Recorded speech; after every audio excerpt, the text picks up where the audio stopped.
to be removed from consent agenda. If a board member wishes to remove an item on the consent agenda for further discussion, a motion to remove item from consent agenda must be made. However, once a motion and second are made for the consent agenda items listed below, simple questions can be asked regarding any of them, as you would normally do for individual resolutions. Consent agenda. A, approval of minutes of the 11/17/20 board meeting and the 11/20/20 special meeting. B, approval of personnel agenda. C, approval of budget transfers. D, acceptance of arrangements for appropriate special programs and services as recommended by the CSE CPSE. E, acceptance of donations. Can I have a motion? So move, Paul. Second, Ariana. Anything on this, Bob, before I read the donation? Nope. Okay. We have a donation of $4,760 from the Mamaroneck High School Extra Classroom Activity Fund for the purchase of a new volleyball system for the MHS volleyball program. So that's wonderful, and I'm sure it will be enjoyed, hopefully this season. Can I, all in favor of the consent agenda? Aye. Aye. Okay, we're going to turn to report on and discussion on MHS electives. But before we begin the presentation and discussion of high school electives, I want to acknowledge the many emails we've received from both current and former PACE students and families. I apologize that I've not had the opportunity to respond to each and every one of your emails. Most of the emails the board received spoke of the value of the PACE program and highlighted the importance of the music component of the program. The board wholeheartedly agrees. In fact, the administration and board reaffirmed their commitment to the program during the November 2018 PACE program review that both evaluated and celebrated the program. To those who joined this meeting to advocate for the continuation of PACE, and specifically PACE music, let me assure you, we have no plan and never intended to eliminate the music component of the program. Yes, this year, due to a combination of low enrollment, the pandemic, and budgetary constraints, the music portion of PACE was limited to PACE 2 and PACE 4 music. This was not a permanent change. The purpose of this meeting is to discuss and demystify the elective program at MHS. When I speak to high school students about MHS, the first question I ask is, what is your elective? Electives are a place where students can find their place, explore their passion, and develop new ones. For some students, it defines who they are. Our students, our community, and the administration clearly value both the depth and the breadth of MHS electives. And over the years, the district has expanded elective offerings to meet a diverse range of interests. How do we ensure elective choices meet the needs and interests of students? How can we make informed decisions regarding elective offerings, and how does the board assess what is sustainable? I'm not certain we will have answers for each of these questions this evening, but my hope is that the information presented will frame the questions we should be exploring. Before I turn this over to Dr. Schaps, MHS Principal Liz Klain, and Assistant Principal Mario Washington, I want to take a moment to thank both Ms. Klain and Mr. Washington, but sorry, Liz, especially Mr. Washington, for all the work it takes to craft schedules for more than 1,600 high school students with varying requests, interests, and levels of parental involvement. We know that in most years, the scheduling process begins in March, but this was not most years. Not sure how you managed to pull it off, and I do not pretend to understand how you managed to do it, but thank you. Thank you very much. And with that, I'm turning it over to all of you. Thank you.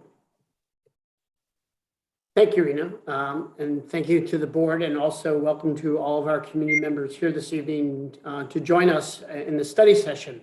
Rena, as you had mentioned, I would say for the last 10 years, over the past decade, the board has committed to a process of program review to examine the origin, goals, and objectives of programs for the purposes of continuous improvement and assessment. This year, the board asked the administration to examine the high school electives program, one component of the overall high school experience. Whereas this is not necessarily what I would say, traditional program review. This evening, we hope to share information about our high school elective program, focusing on the breadth of course offerings and the transformation of course offerings over the last decade, process for selecting and assigning elective preferences, data on student participation, and a series of recommended next steps. Our aim is really to share the school's philosophy, our district philosophy, our approach, and I would say the lived experience based on data from recent years. As you mentioned, and it's important to point out that tonight is going to be on the program itself, the overall program, and not on a particular course or one aspect of program. We will, during the course of our conversation, talk about the complexities, as you mentioned, of scheduling a 1,600 plus student high school and identify structural challenges, variables that come into play when we consider how to meet student choice, maximize staffing, meet contractual class size limitations, and operate within a fixed budget. So it's important that we cover a lot of ground and certainly respond to the questions the board may have, specifically in reference to the data we'll present this evening. So this is a wonderful way to start because it no pun intended, it illustrates an example of how students begin to explore their interests and passions. And I think before I get to that, I skipped ahead, but it's fitting as we launch into this discussion to kind of start with and really revisit district mission statement. It is the mission of the Mamaroneck Union Free School District to promote intellectual engagement and the appreciation of learning as an inherently rewarding activity and to prepare students to function as responsible citizens in a multicultural world. On a night when we're discussing high school electives, as we begin and look at and focus on the words of promote intellectual engagement, appreciation of learning as an inherently rewarding activity, as you mentioned, what comes to mind when we think of electives is the opportunities for students to explore by choice courses that spark interests and surface passions and lead possibly to lifelong pursuits that serve to influence the trajectory of their personal lives. And so I flipped ahead to begin. This is a student who I believe was enrolled in art teacher Kevin Klein's comic and illustration course that was introduced several years ago that is part of an off-sequence elective.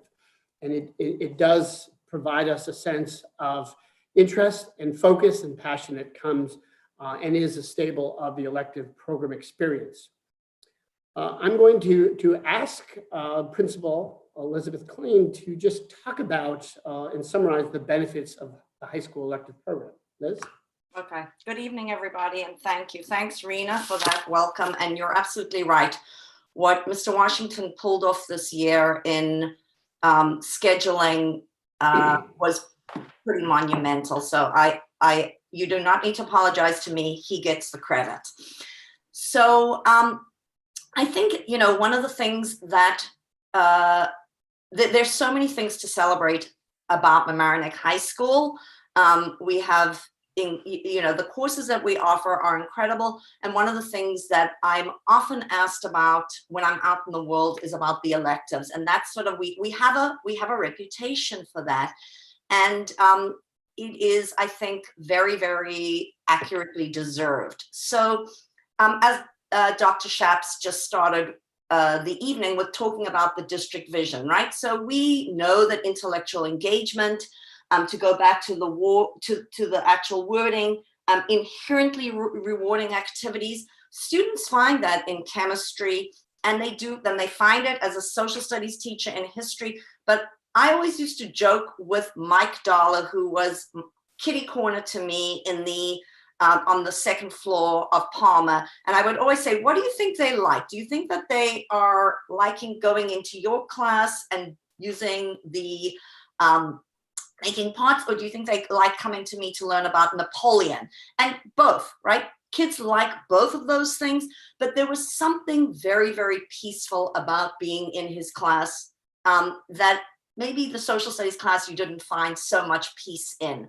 And that's what we hear over and over again from our students who are in these elective classes, is that it is a place where they, as this slide says, where they find flow, right? Which means that they are in a moment. They can really, really just concentrate and lose themselves in, as we saw that student, in a piece of art, or in creating art in many different ways.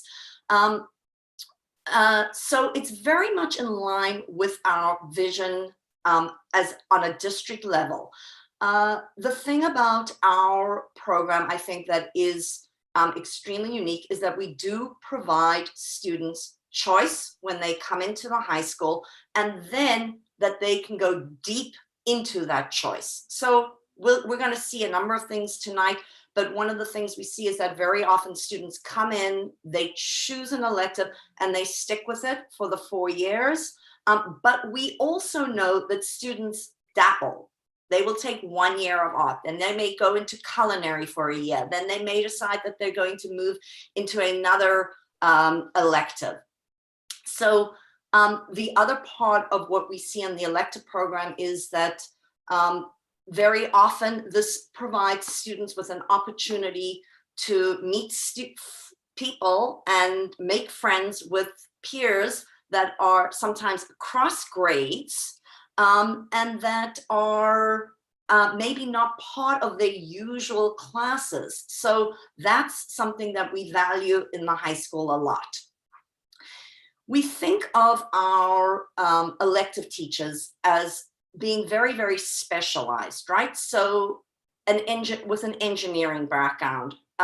You're not an art teacher unless you yourself are a practicing artist. And that's something that we very much value at the high school. You are a musician, you are a dancer, you are an actor, all those things. So the relationship between our teachers in these areas and our students, we often look at and see is more of an apprenticeship or more of a mentorship than in a traditional, perhaps, social studies class. And again, I'll just speak to what I saw. I certainly had close relationships, but I wasn't apprenticing students. And what we're finding is that the senior internship program that we have built up over the past 10 years has allowed students to also go even further in their passion, and a lot of students have continued. So we did have students who took their interest and then continued it. So for example, PACE students went into elementary schools, and we had developed a PACE internship, which of course last year we didn't do, but the year before we had done. I just got to move you guys to the top of the page. Okay. And we are seeing, so Bob, you can go to the next slide. We're seeing that the impact of being in these various electives is sometimes surprising, right? And so here, Simon Gersberg wrote this email just recently to Mr. Garbarino. Simon had been in the OSR program, and here he writes to him and says, listen, I just want to let you know, I've launched this website, Shot Quality, and I recommend people go and look at it because it's pretty amazing. He's still in college and he's working with college basketball coaches. And I couldn't really begin to explain it to you because I'm not really a basketball person, but here's what I understand. He has created this website to analyze the shots of the players so that then the basketball coaches can then provide feedback to those particular players. But you can see from here, it wasn't his research project in OSR, but he has used a skill that he learned in OSR and is crediting the OSR program. I would also argue that even writing this email is a skill that OSR and OCRA students learn to do very early on, which is to how to write a professional email. So these are the soft skills, but this is not a soft skill that Simon has learned because the use of statistics, obviously. And I recommend everybody go look. It's a super, super cool site. So, and also the fact that he recognizes, he says to Mr. Garbarino, and I remember something you wrote, and he kept a quote that Mr. Garbarino had put in an email to him, which I thought was really sweet. And we also know that so to sort of summarize that idea is this idea that some students, obviously, who are in OSR go on to become scientists and to go on to become doctors and very much follow a trajectory that is very, you could see the direct link to the skills that they learned in OSR or they were interested in. And some, like Simon, it's not a direct link, but he makes that link.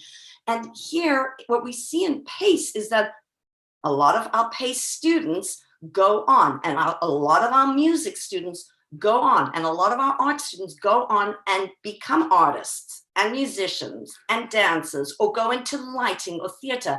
But others credit these programs for learning other skills. So take a moment, and this is Sonia Levine, who was an absolutely gorgeous dancer. And if I remember correctly, continued to dance through her college years. I think she went to Wesleyan. But here she says, PACE gave me a robust foundation in connecting to others. Through both movement and shared communication, I grew into myself, became grounded in my body, and learned to understand the importance of how the arts unite us regardless of differences. PACE led me to pursue a dance major in college, right? And I know that the confidence I gained in the program eventually helped orient me towards a career in healthcare. I'm now a first-year medical student, and I use skills I learned in PACE daily: nonverbal communication, bodily awareness, and autonomy, and insight into others' identities and experiences. I know that my years in PACE will make up the backbone of my life's choices. This program is essential for helping young people determine what drives them and what makes us all human. And you probably will dance her whole life in some fashion, but that's not what she's making a living doing.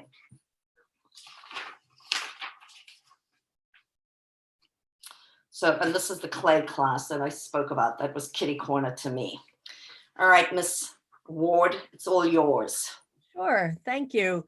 Good evening, everyone. I'm Annie Ward. I'm the Assistant Superintendent for Curriculum and Instruction. And just to pick up on so many of the themes that Liz and Bob have just mentioned, in framing tonight, we really wanted to anchor in the work of Yang Zhao, Dr. Yang Zhao, who is a Chinese American education researcher. We learned about Dr. Zhao's work originally through the Tri-State Consortium, but then had the pleasure of inviting him to Mamaroneck for a series of really robust workshops for teachers, administrators, and parents as well. And at the time that Zhao wrote this particular book, Catching Up or Leading the Way, it was around the time that the US was involved in establishing the Common Core state standards. And Zhao wrote something really profound, a comparison of the US education system with the Chinese education system, and noted the irony that at the very moment that the US was engaged in the process of developing common nationwide assessment standards and assessments, that the Chinese education system was actually looking to our pre-existing system for its success in cultivating entrepreneurship, fostering creativity, ingenuity, and innovation. And so this book was really influential as an underpinning of a lot of the changes and the enhancements to the elective program that you're going to hear about tonight. So I'll just share a couple of brief quotes from Dr. Zhao's work. What becomes highly valuable are unique talents, knowledge, and skills, the ability to adapt to changes, and creativity, all of which call for a school culture that respects and cultivates expertise in a diversity of talents and skills. and a curriculum that enables individuals to pursue their strengths. And just continuing, I think the continuation of the quote was powerful at the time he wrote it, but even more so now. This particular text is about 8 years old. In the increasingly globalized world, what is needed is a diversity of talents rather than individuals with the same competencies. And so as much as Bob maybe mentioned at the outset, we have a mission to prepare kids to graduate meeting all the Regents' requirements, which in New York State are very, intense and rigorous. We really take to heart this mission to foster that diversity of talents, helping kids find themselves, discover themselves, figure out who they are on the verge of becoming, whether, as Liz said, it's in a linear path where you can see, or whether it's in a more a more meandering path, such as Sonia's experience that Liz just described. So as we often do with these presentations, we're going to cut right to the chase, and I'll just share with you some of the points that we're going to make throughout the evening that then will be backed up by the data and evidence that led us to these conclusions. But just so you see the big picture of what we've learned and what we want to share with you from our own internal review of the program. So first of all, as Bob mentioned, the program has really grown over the last 10 years. So we're committed to offering, to the extent possible, a real breadth of choices for kids. And as Bob mentioned, this idea of pathways. So we want for both things to be true. We want for kids to be able to sample and try different things, but at the same time, we want for kids to be able to really go deep in an area of intense interest or focus. And so how we do that is part of the scheduling puzzle that I think you'll hear us alluding to throughout the talk tonight. We have a commitment to continually review the evolving interests of our students, and also things that come to our attention as potential programs that we might want to introduce, courses that we might want to add. And we, of course, looked to areas where there's burgeoning interest and then areas where there seems to be receding interest. So as much as we want to be fairly nimble in responding, there are some limitations that I think you'll hear about through tonight, and most of them have to do with staffing. So for example, in a very niche program, and you'll hear about a number of them, just take, for example, a culinary program or a photography program, where we have that, that master, as Liz referred to in the master-apprentice relationship, who not only has that niche of expertise, but also has a very niche certification. So it isn't easy to add a course or shrink, collapse a course as enrollment might ebb or flow, because there would be significant implications for staffing. And I think you'll hear a little bit more about that as we move through. A major finding is that a majority of students, somewhere in the 79 to 80% year by year, of students at Mamaroneck High School take a single elective, one elective per year. In saying that, I do want to just indicate now that when we say one elective, when we're talking about the case of music, and by that I mean band, orchestra, chorus, I think anyone who has experience in those programs knows that once a child enters into either band, orchestra, chorus, there are other, we would call them branches or other opportunities that open up. So a child in band, for example, might also be in jazz band. For the purposes of this review, we are considering band, orchestra, or chorus as one elective. And I think, again, you'll hear more about that as we move on, but just wanted to introduce that idea. We know there's a lot of interest. So while the majority of kids take one elective, there are students who take two or even more electives, and we're going to show you the data behind this.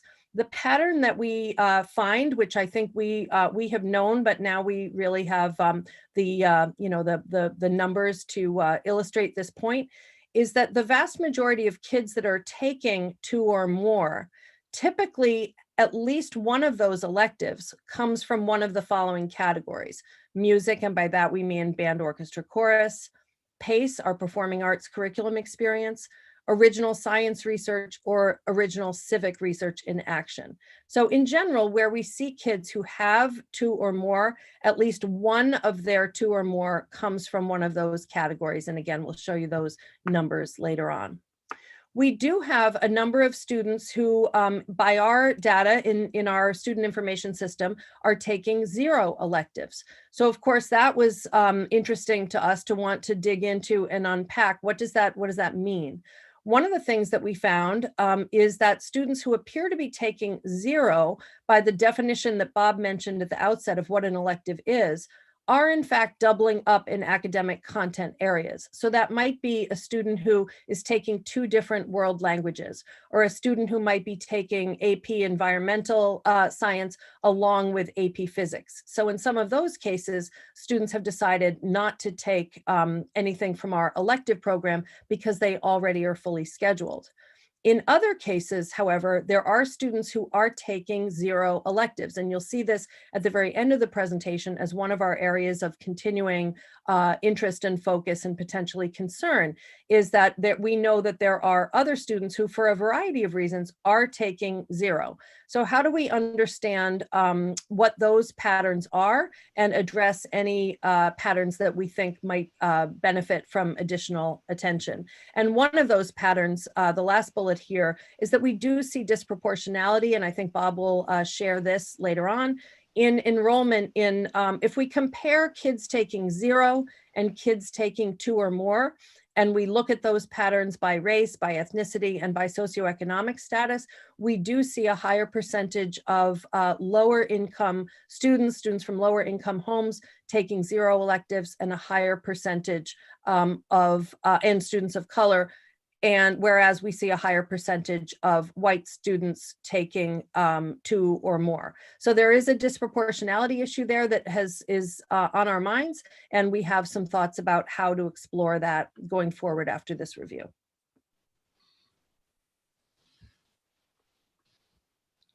Okay, good evening. Mario Washington, one of the assistant principals at the high school. I just want to say, Rena, thank you so much for those kind words, and Ms. Klein as well. I'd just be remiss without thanking my colleagues as well, Lena Carolina Cannonbo and Jenny Rodriguez. It'd be impossible to do any scheduling without making sure all 504 requests are maintained and accurately. Students are scheduled appropriately without the E&L schedules, without special ed schedules being canvassed to make sure everything is correct. And of course, a real big thank you to our counselors who maintain this data that we receive from the HOMICs and from the students who come in to see them during the scheduling time. And for our wonderful secretarial staff, as you can imagine, when you're scheduling over 1,600 students, there's a lot of data entry. There's a lot of checking and rechecking and making sure everybody has what they need and has the requests list upon list, Google Forms upon Google Forms. So I just want to thank the entire team. So looking at this particular slide is our elective course offerings. As you can see, we have a lot of courses that are in sequence. You start off to your left-hand side with PACE. PACE 1 is the introductory course. Then we go to PACE 2, the Advanced Performing Arts, that junior year. Then their senior year, they get a chance to specialize in dance, theater, and music. Most of our courses now have this sort of sequence. Same with video 1, 2, advanced, and video 4, photo as well. Photo 1, 2, advanced, and then it leads to an AP photo curriculum. On to design 1, 2, the AP design and the collaborative design, which I'll come back to. With our fine arts, again, with regular art foundation, normally being that the entry level first art course a student would take on to drawing and painting, advanced drawing and painting, and leading up to an AP course. Clay, as Ms. Klein had mentioned, intermediate clay, the advanced clay, also leading to an AP 3D curriculum experience. A culinary, which we introduced, which we moved away from our basic the family consumer science model to now focusing on culinary arts with a specialized teacher, as was mentioned earlier, trying to find a teacher, a true chef in the field with the education credits to actually teach in the classroom. Took several years, but now we have this great chef with a sequence of culinary 1, 2, and 3, 4. Our architecture and engineering classes as well. Architecture 1 and 2. Hopefully we plan on bringing our architecture teacher into the collaborative design phase very soon. And with the engineering 1, 2, and 3 in the collaborative design as a senior class. Computer science, intro level, exploring computer science, the Java, the AP computer science, and the collaborative design. So I'm going to stop there. So when we talk about collaborative design, we're talking about our design teacher, our engineering teacher, and the computer science teacher. All three of these teachers are meeting together with students and to form one collaborative design class. The class is taught by all three of them. They normally have their students who've been in their particular programs, and then they start to think of projects that can be used in the real world. So from a design perspective, they have created, of course, the actual design of the package. So if you think about the iPhone, that's the actual packaging. Think about the computer science aspect of actually developing the app. And think about the engineering perspective of how you're going to actually build this instrument. So all three of these teachers are working together. The students rotate between them all so that they can learn how the actual engineering design process work. So when they leave Mamaroneck High School, they have this strong foundation. So if they would pursue engineering, if they pursue design, they pursue computer science, it's not just that particular course. They're more well-rounded than your average student. I'm going to move on to the science research, original science research. The intro to science research starts with our 9th graders before school, 7 a.m. Until 7:45. So they just started last month, and they will take this course throughout the year. And then for the 10th and 11th grade, the 10th, 11th, and 12th grade year, they will remain in the original science research, and they will take that as a sequential course.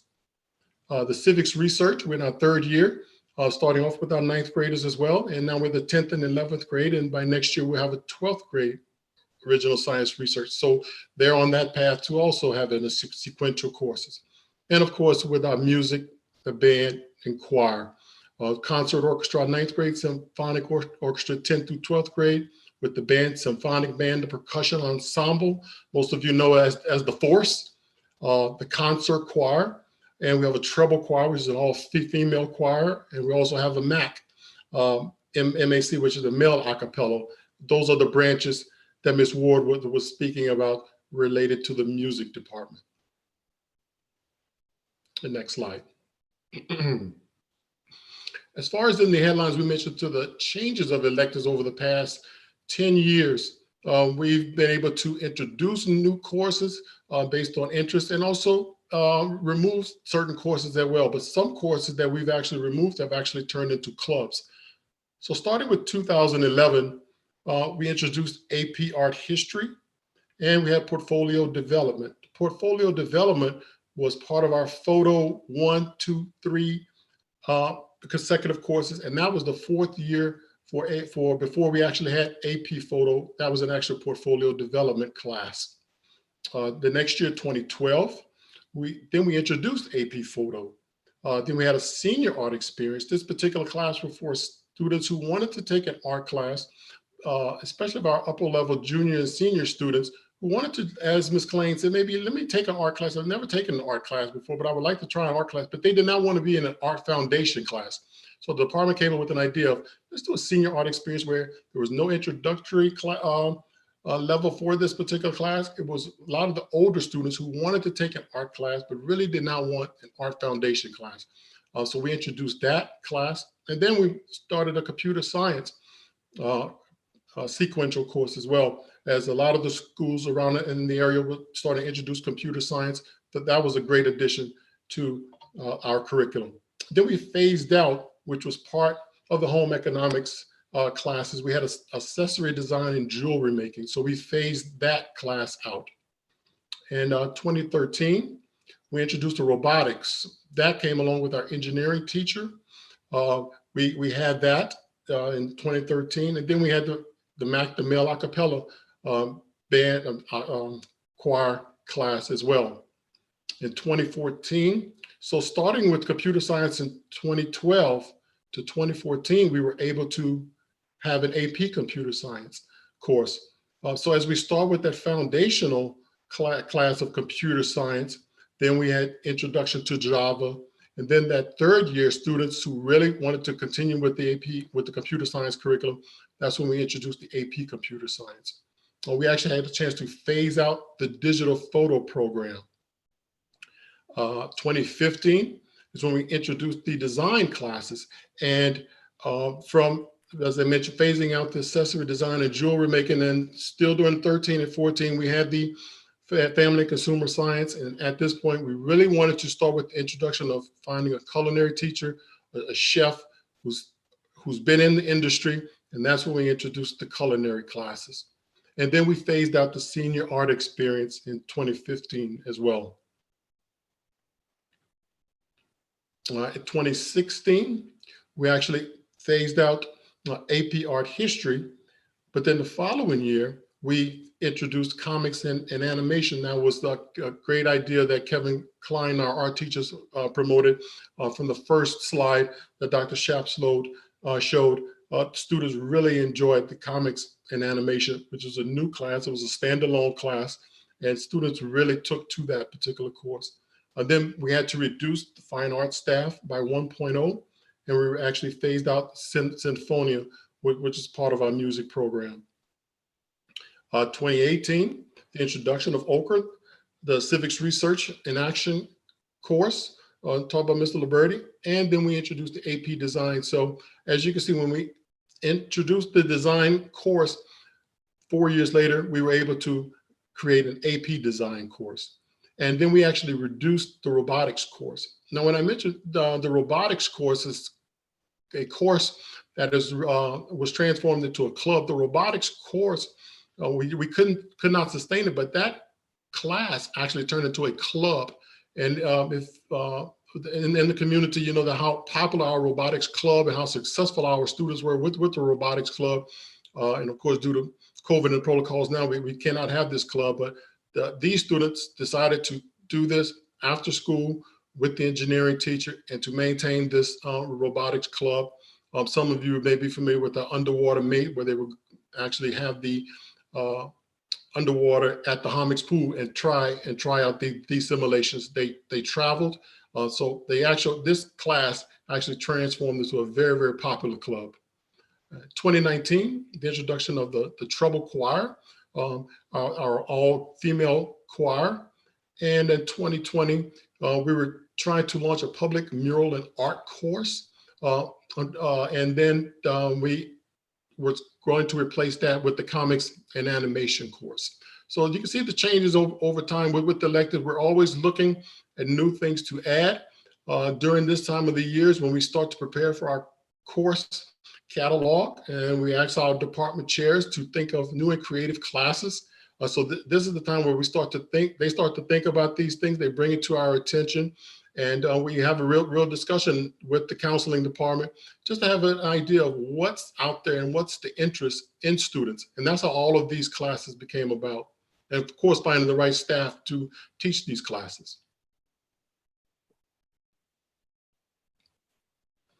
The typical schedule, non-COVID year. So looking at last year, we're thinking of your core classes, obviously, your math, your English, social studies, science with the lab. This takes up 2 periods. So you have your lecture and you have your lab. Normally the phys ed class would nest with the science lab class.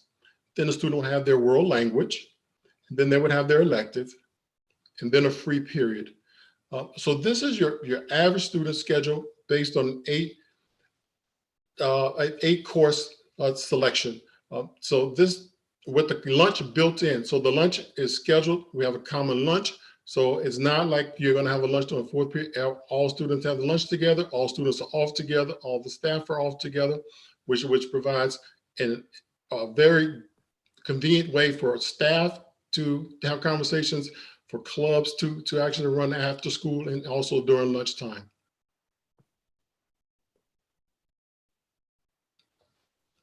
So the process for choosing an elective is very, very transparent. For the 9th grade orientation, normally before the February break, the 8th graders come to the high school. They get a chance to hear directly from our elective teachers. They get a walk the building, have those conversations to see where these electives are taking place. they get a chance to go to the culinary room, to the computer science classroom, to the music room, to the choir room, really get a chance to talk to those teachers to really see what the classes are about. Normally the location is the real selling point when students walk into that architecture classroom and they see the drafting tables. They're just blown away when they see how many, they look at the computer science classroom, when they go over to PACE and see, have a conversation with those teachers. It's really a great sell for them. So that's doing right before the February break. And at that time, the course catalog is posted online so that they can get a sense of, to peruse that. Then the following month, the counselors will go down to the Homics, to the middle school, have another conversation with those eighth graders. The eighth graders will then select which elective that they will want. They put their first, second, and third choice down.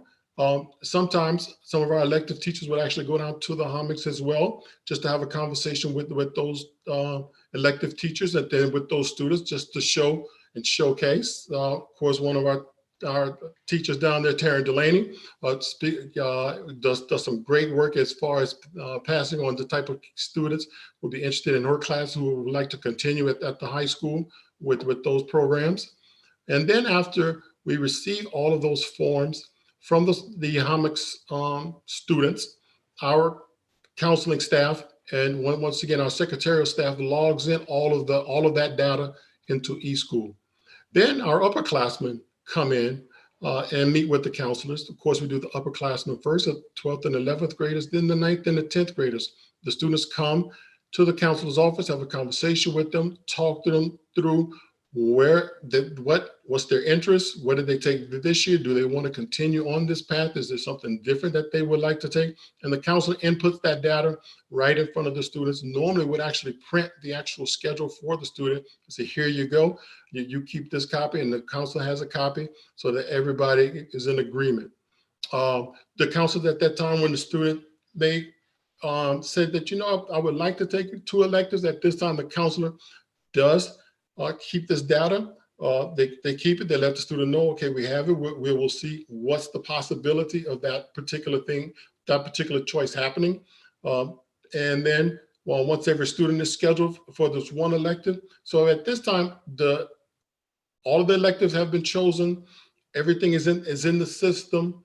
I'm checking, I'm rechecking. So I'm looking at the number of requests per course and looking at the number of staff that we have. At this point, that's when we're having conversations with the department chairs of those particular departments, saying, okay, this is the number of students that have requested these courses in your department. So now let's start thinking about teacher assignments. So that's how we do the process. We get the number of requests shared with the department chairs. We have conversations, they take it back and start thinking about, well, this is the amount of teachers we have. These are the number of sections that we can actually run. And when every student, of course, is scheduled for that one elective, those students who seeking 2, we will see if that's a possibility. But I also have to make note that I have to make sure to keep enough slots open for our late arrivals and for our transfers. And just to give you an example, we had 3 students started last week who came, and I had to make sure that they had an elective, and I was able to provide every student with at least one elective, and that's our main goal, to make sure every student has that one elective. Next slide. And just the variables in scheduling elective. Of course, the capacity of the course and seats, as I mentioned. Once we have the total number of requests, we look at the number of seats available with that chairperson. If it's an engineering example, so Mr. Love and I would have a conversation. So we have these many, and we know that we need to have at least 3 introductory courses to maintain the sequence for engineering 2, 3, and 4. So we know that we're gonna have, okay, let's start off with 3 sections at the intro level, and then the courses for the course level, the second, engineering 2. We take a look at how many students maybe we have to combine an engineering 2 and 3 course, and then let's maybe have a singular engineering 4 section alone. But it really depends on how many students are requesting these particular courses. We're thinking with every teacher having 5 sections, so that really comes into play. And the next would be the ability to fit that class into a student schedule. As you can imagine, with over 1,600 students, varying grades, you have students who are taking different courses.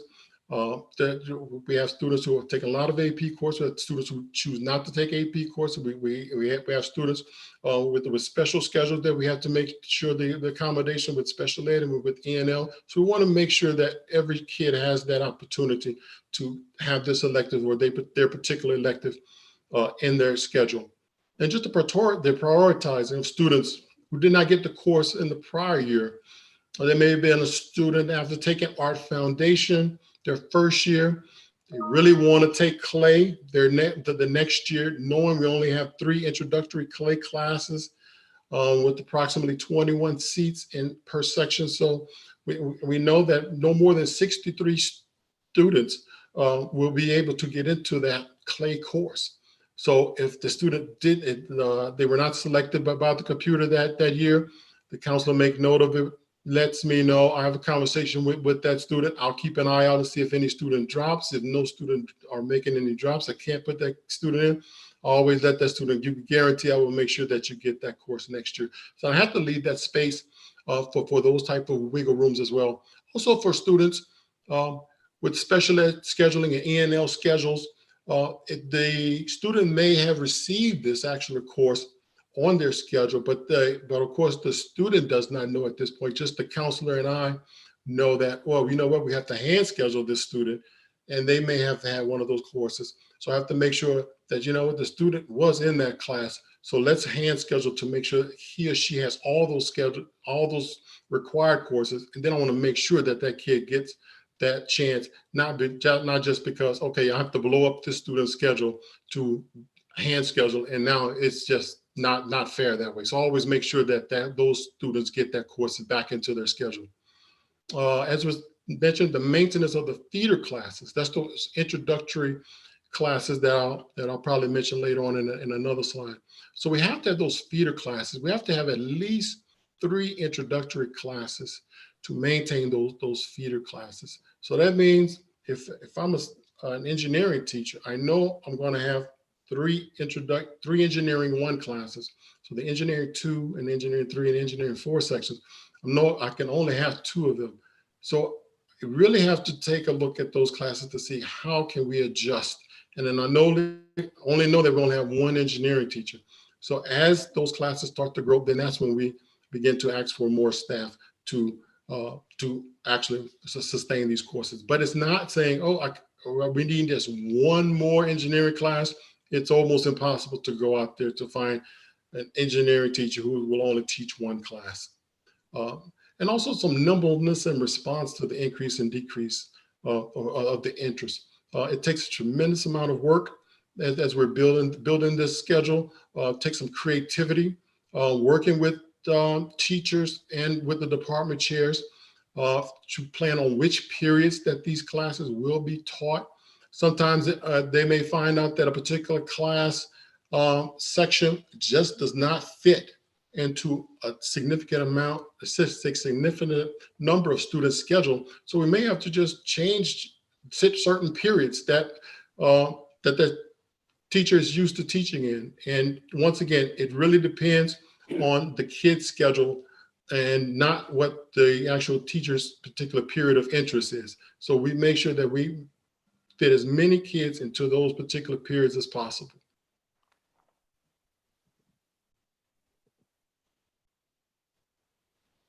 And students choosing their electives, it really varies. Some just a particular area of interest. If they're really interested in art, they want to give it a try. Some just may want to try something new every year, which is fine. Students who really are passionate about their music, they want to continue with their music and band. They want to stay with that, fine. We noticed that with pace, they really want to keep pace for all 4 years. absolutely fine. With the scheduling constraints, with that, once again, when I'm building the schedule, make sure that as many scheduling constraints we notice up front early in the scheduling process. And we have a conversation with those department chairs saying that things may need to change, periods may need to change. You may be teaching two different classes back to back, but that's the only way that we can make sure that these students get into your classes, because it's the interest that they want. The overload for the overall course load, students, then the workflow. Sometimes students just don't want to take all of those classes. They'd rather take another core course rather than an elective. Sometimes they feel that they just can't take on any more courses, so they just want to focus on their core courses. There may be some extracurricular activities involved for students who, for instance, we had a figure skater she needed to be off the last 2 periods of the day to go into the city.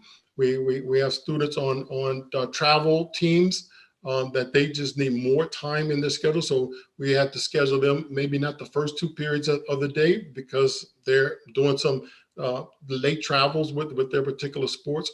And there's some after school obligations as well, where students may choose not to take an elective. There may be some family obligations that they need to get home soon, or it may be just personal obligations, and we make sure to accommodate them as well. Thank you, Marielle. Thank you for that in-depth explanation and just kind of a run through of the process of selecting, choosing, and scheduling. We appreciate that. And I'm sure the board, you may have individual questions, and we can come back to certain slides as we go through the presentation.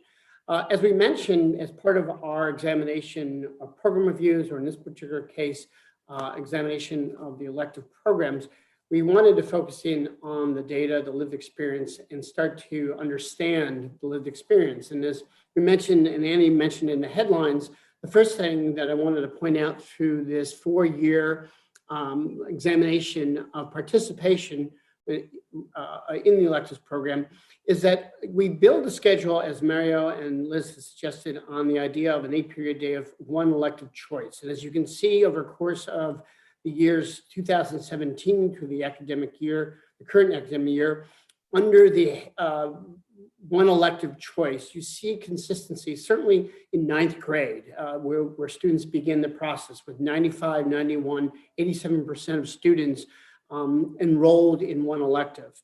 The pattern you see across the experience of students' high school career is that, as we mentioned, as we get into the junior and senior year, you start to see a steady decline. And so we were very much wanting to understand what was behind that change in percentage of enrollment in the one. And as we mentioned, and we'll talk about in a few moments, there are a number of reasons, and some may be that juniors and seniors are taking a second core course, an AP course that has to do with it as well. In a minute, we're going to talk about the small percentage of students who enroll in 2 elective courses. As you can see, there's a consistency there about the overall percentage and number of students who enroll in 2 or more electives. And then we wanted to focus in on the number of students and the rationale and the reasons behind students who are not enrolled in an elective course. And here you see that, again, the percentage increases each year over the course of a student's career. And what we found, again, in the senior year, that was attributed to a concentration of courses, work responsibilities. It could be family dynamics around childcare responsibility, or an out-of-school specialization, dance, ice skating, or something that caused them to truncate or condense their experience, and so they can make an additional commitment. But there's a level of consistency of pattern of enrollment we have here. And it was at least consistent to our philosophy of ensuring, beginning in 9th grade, that all students, or as many students who are enrolled, have that opportunity to enroll in one elective. As we do in all program reviews and how we report out, we wanted to take a look at through multiple lenses. And as we always share with the board and the community, we wanted to look at student participation, enrollment in electives by race and ethnicity and by socioeconomic status. And as Annie mentioned, out of the concern is the disproportionality, both when we look at enrollment in electives by race and ethnicity and socioeconomic status, when we think about students of color and not necessarily participation or enrollment in one elective, but the disproportionality around zero elective participation for students of color versus our white students, as well as two or more participation. And you can see here, there's a level of consistency, an inverse relationship between students of color and the percentages of students who are not enrolled in an elective, and then the smaller number in elective two or more electives versus white students in relationship between percentages of students who are not enrolled in an elective program or have access to and enrolled into electives. And that pattern is consistent as well when we shift our focus to look at students in poverty and students not in poverty. And here you see, again, just looking at the first year, 1920, students in poverty with zero electives at 14%, and then 5% at two electives, whereas students not in poverty, you have the reversal when it looks like 2 and 0. And again, part of that is to understand, and we'll talk about in a focus on next steps, is what is driving those patterns of enrollment. And the best way to do that is to sit down and ask students and really survey students as to what might be the pattern behind the disproportionate participation. So we wanted to, because in looking at the data, and I'm going to turn to Ms. Klain, but we did want to understand, when we go back to the composite of the baseline of one elective, what was the pattern of enrollment for students in the school who have been enrolling in two electives. And Liz, I don't know if you want to touch on this slide, or you're muted, so you'll have to.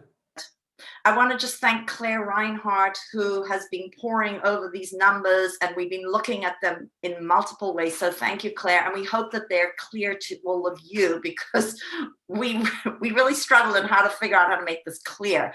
So these numbers are the past 3 years, not including this year. And while we did find actually that when all is said and done, again, because of the incredible work that the assistant principals and the counselors did in paying attention to what kids wanted, we particularly wanted to meet their needs during the pandemic. But we also know that this is an unusual year and that kids made choices knowing full well, for example, that certain classes would not be running the same way. We cannot have band in the same way that we've had it. We cannot have dance, we cannot have culinary, we cannot have computer science. Everything looks different. So we know, we sort of put this year aside. So this is the past 3 years. And what we found was that when we look at how many students are enrolled in 2 or more electives at Mamaroneck High School, it's 13%, average of 13% over the past 3 years. Of that 13%, 84% of them were enrolled in, as one of their 2 electives, either OSR or Okra, PACE, or music. A tiny little percent, we're going to see another slide in a second, were 16% of the 13% were enrolled in a not in PACE, not in music, not in OSR, not in Okra. And for all you Okra people out there, I just want to do a little shout out to you. We know you seniors, we know you are in your senior year in Okra. So I know that on that slide back a couple, we had it on the wrong year. We know you're here, and we know you're doing incredible projects that are very much revolving around this idea of a mentor. So just want to correct myself on that. So this slide, okay. Do you want to say anything more about that, Bob? No, I just want to highlight, as you mentioned, when we look at individual years, combine the years, you have a total of 634 students who were enrolled. Roughly, 84% were associated with programs we've talked about, but this represents 13% of the total students enrolled that were enrolled in 2 or more electives. And I think, as we mentioned, looking at it differently, when you look at the sample of all students, and this slide represents that, and I'll let you maybe continue, but this is representative of all students in Mamaroneck High School. Right. So of all the students enrolled in Mamaroneck High School, 1% in 2017, 18, 3% in 2018, 19, and 2% in 2019, 20, who had 2 courses were not in PACE, music, OSR, or OCRA. And the reason that this number, the reason we've put it in this way is to try to demonstrate to the community that certain courses can expand a little bit easier and can absorb more kids. So for example, orchestra, it's easier to add another violinist, but it's not easy to add another student into engineering or another student into an art class, because the physical space that you need in order to spread out, etc., becomes impossible in some of these locations, and in terms of a teacher course load in terms of students. Yes, and we'll illustrate that in a few slides when we talk about the concept between fixed electives and expanded capacity electives. Right. So in the 0, we looked to see and really wanted to investigate why there were some students with 0 electives. And so I think we've already spoken about this. And we know, and this is from because of looking at schedules where students had no electives, but also because we then had conversations with our counseling department, that we know that it's a whole host of reasons that range from kids in the senior year saying, okay, I don't want another elective, or I don't want an elective, and then for all these other reasons. I will add that, I will say this publicly, we as a administration and as the counselors always advocate for kids to have a full course load. And for us, a full course load means 7 classes. We do not like it when students have 2 free periods.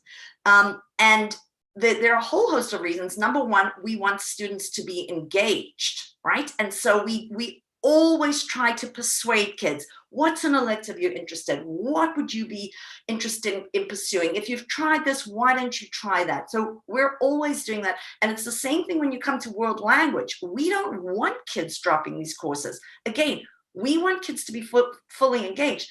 And by the way, we also don't want them hanging out in the hallways, which was something that back in the day, before we had a pandemic, when we had an open campus, when you have a kid with more than 1 free period, there's hanging out, and that's not something we as a school really want to advocate.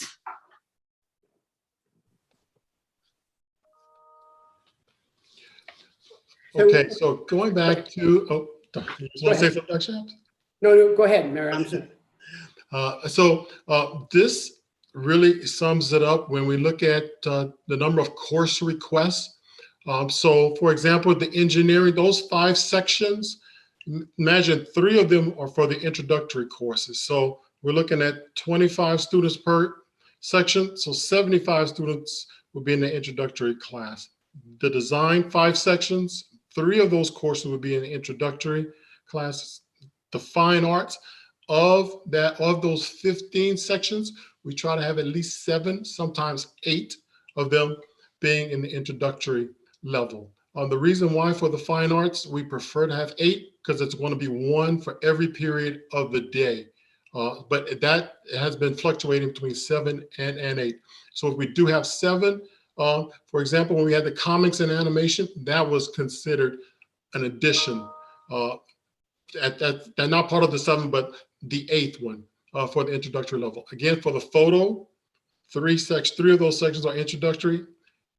The ceramics, You need the art foundation as a prerequisite, but the first introduction to clay, we're looking at 3 of those sections would be the introductory. Video, once again, 3 sections at the introductory level. Architecture, 3 of those 5 sections of the introductory. Computer science, of those 8, we try to have at least 4. We would love to have 5. But as you notice, we're going up to the AP courses, where now we have 2 sections of the AP courses. The intro to Java, that's another 2 sections. So we're looking at probably 4 sections of the intro computer science section. Culinary, once again, only 3 of those introductory sections. Engineering, only of those 5, only 3. So that's why these classes we have to are always going to be primarily oversubscribed. So those courses that can accept as many students, orchestra, we can put in easily 60 kids. PACE, again, it's all depends on the amount of students who request PACE. They will, if you put PACE, you will definitely get PACE. You put orchestra, you will definitely get that as your first elective. Band, chorus, those classes definitely will be, you will be given that if you choose it as your first elective. So we wanted to provide for the board and also for the community just a sense of how that translates into the available capacity and how it plays out versus the fixed and the expanded capacity, but also the patterns of enrollment toward capacity over the last 3 years. So this looks at a 3-year period, an average over 2017 to 2020. And this is really an examination of, based on the total number of FTEs, how many seats, and what is the capacity, and then what was the enrollment. I want to point out from the beginning that when we speak about PACE, it's based on when we typically, for a class, focus on 25 students per class. For PACE, the enrollment is slightly lower because there's a portion of the assigned time that is set aside for after school and evening performances. So it is slightly lower, and it's based on 100 students versus the 125 that you would typically see in a 5-section assignment of 1 FTE. But what you see here is that over the last 3 years, as Mr. Washington suggested, in the area of music, OSR and civic research, and even in architecture, you see that in the expanded capacity opportunities, that the number of students participating or enrolled are well over what I would call as the base capacity of the FTE. And where we see in PACE and art that what the number of seats we have versus the enrollment is not necessarily at full capacity. And so while it seems as an exercise to say what is the potential enrollment for particular, as we've talked about earlier, there are a lot of variables and limitations that in some ways prevent and or make it challenging to get to full enrollment. Also, as Mr. Washington suggested, a lot of this has to do with requests, choice, and scheduling opportunities. But this is a way to look at the potential enrollment or capacity based on the assigned FTEs per program, the number of seats that are actually have been enrolled over a 3-year average. So in conversations with the board, I thought it would be important to understand we currently really invest in and support the philosophy of 1 elective choice for high school students. And so for understanding through the budgetary exercise of what would be the additional cost and staffing to have a shift in philosophy to 2 elective choices for all students, because whereas we know through the data that we don't anticipate that all students enrolled in high school would choose to have 2 elective classes. And the second thing, just realistically, in terms of limitations of scheduling that we could accommodate, we wanted to go through the exercise and kind of just give you an idea of what it would take. And so currently we have 1,642 students. If we give every student a choice or the opportunity to enroll in 2, it would require us to have 3,284 available seats. We assign currently 19.3 full-time equivalents or teachers to the elective programs, and that provides for an available 2,400 seats. And so to get to the 3284 level, we would need to expand the number of seats to about 884 additional seats, which equates to, when you think about average teacher with 125 assigned students, 7 additional teaching positions. Just for the exercise of the budgetary impact, we know that the average replacement cost for a teacher through the system is $123,000. So it would roughly be the lowest estimate cost budgetarily to meet that goal of 2 enrolled electives for every student to be about $861,000. So it gives you a sense on just cost and magnitude and investment in additional teachers to arrive at that stated goal of enrolling every student in 2 elective courses. And so it's merely an exercise, but it gives you a perspective to understand what it would take overall from where we are today in the current staffing and current opportunity for students to take an elective course. Next steps. I don't know who'd like to talk about next steps. Sure, I'll take it. So we know that there has been a steady increase in growth at Mamaroneck High School, and that there's a bubble coming through in the next 2 years. And that has an impact. And, to, I think, Mr. Washington's point earlier on, I see that in some of the questions that we're getting, there's a question about, well, what if we wanted to do this and this, and I wanted to take this elective and this elective? Our commitment to students is we work really, really, really hard to ensure that every student gets their first choice, right? And so we have asked people, what's your first choice? And then we have programmed people to the best of our ability. And as Mr. Washington indicated, that he would,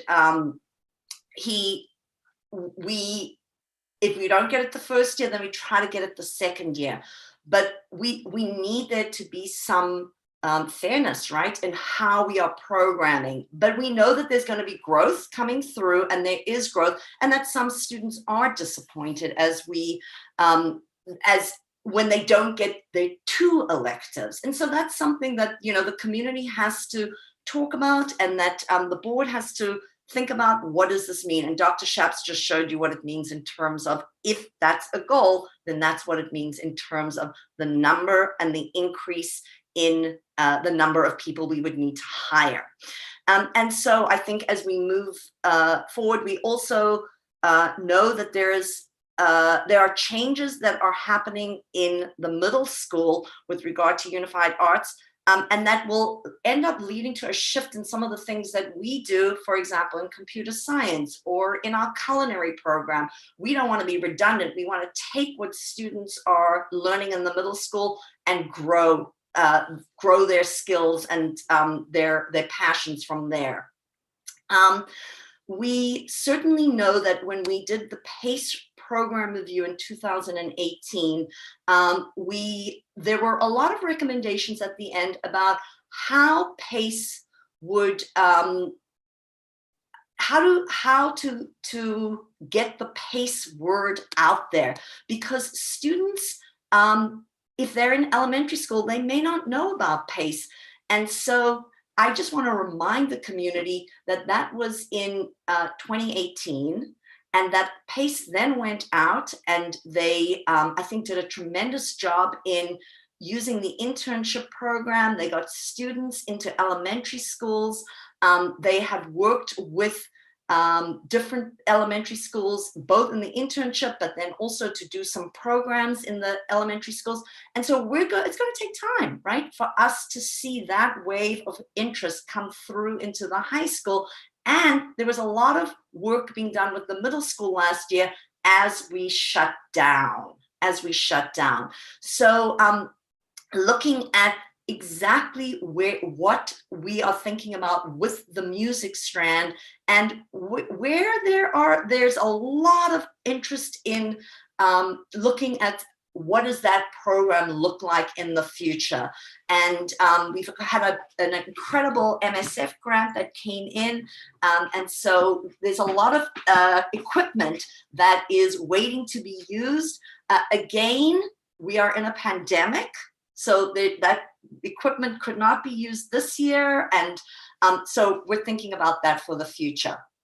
And then, as Dr. Schaap said, when we looked at the slides, looking at the students of color and students coming from low socioeconomic status, why is there a disproportionality in those, in the numbers that are taking 0 electives and not taking 2 electives? And so the question, that's very much in line with the work of the district equity team, and we're going to continue to investigate. What does that mean? What does that mean? What does that data actually mean? So at this point, we would like to just turn to the board. First of all, thank you, Liz, Mario, and Annie, and certainly Dr. Reinhardt for putting together the data sets.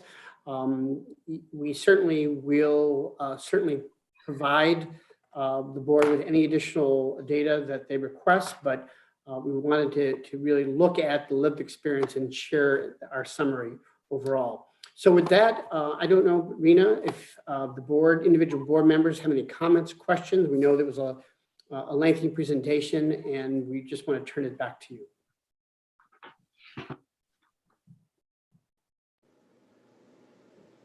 Thank you, Bob. Thank you, Mario, Liz, Claire, sorry, Mr. Washington, Ms. Klain, and Dr. Reinhardt for all the work. And my head was spinning a bit when you talked about the scheduling process, Mr. Washington. So again, kudos to you for pulling it off. I want to turn to the board and see if any board members have any questions regarding the presentation, things that they would like to have explained a bit further, or comments. Yeah, go ahead, Sam. I was curious on, with having things like OSR that happen freshman year before school, have we done that with other electives to try to get more kids in, whether that's part of our kids who need to be home after school or have sports or need to work, for those kids who are in 0 electives? Has that ever been explored in the past? Have we done it with other programs to try to accommodate students?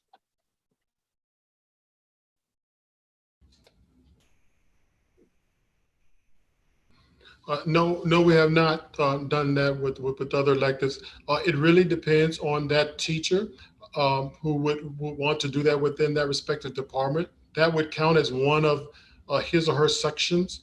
So if they were to do that, then we would only have 4 during the regular school time. So that it would cause a ripple effect if that was the case. Yeah, and I would just add that, you know, that's 7 a.m., right? So those teachers are in the building at approximately 6:40. So just put that into, you know, just imagine that for everybody. Oh, and I don't know what time people start their day, but that's right. extremely early. And I would say also, Sam, structurally, if you look across the country, you know, you always see the challenge of saying, how do you fit more periods in or give more opportunities within a fixed parameter of time? And so where you go to then is to say, can you do it before, after, or during, right? And so in this particular case, you know, lunchtime, you know, Mamaroneck High School is unique from any other school in the country because of the one lunch period where certain clubs and activities happen during the day. So in some cases, those same opportunities that are not available to students in other places until after school are now part of the school day, whereas how we expand opportunities for students, let them try, is before school. And a lot of the music ensembles happen that way in OSR and Ochre as well. So it's a way of playing with time and the fixed variables of how do you get more within in a professional day as well. Thank you. And do we have any sense of how many kids want to take that second elective and for some reason can't, either because of space or a recommendation from a guidance counselor, or perhaps based on what else is going on with that student?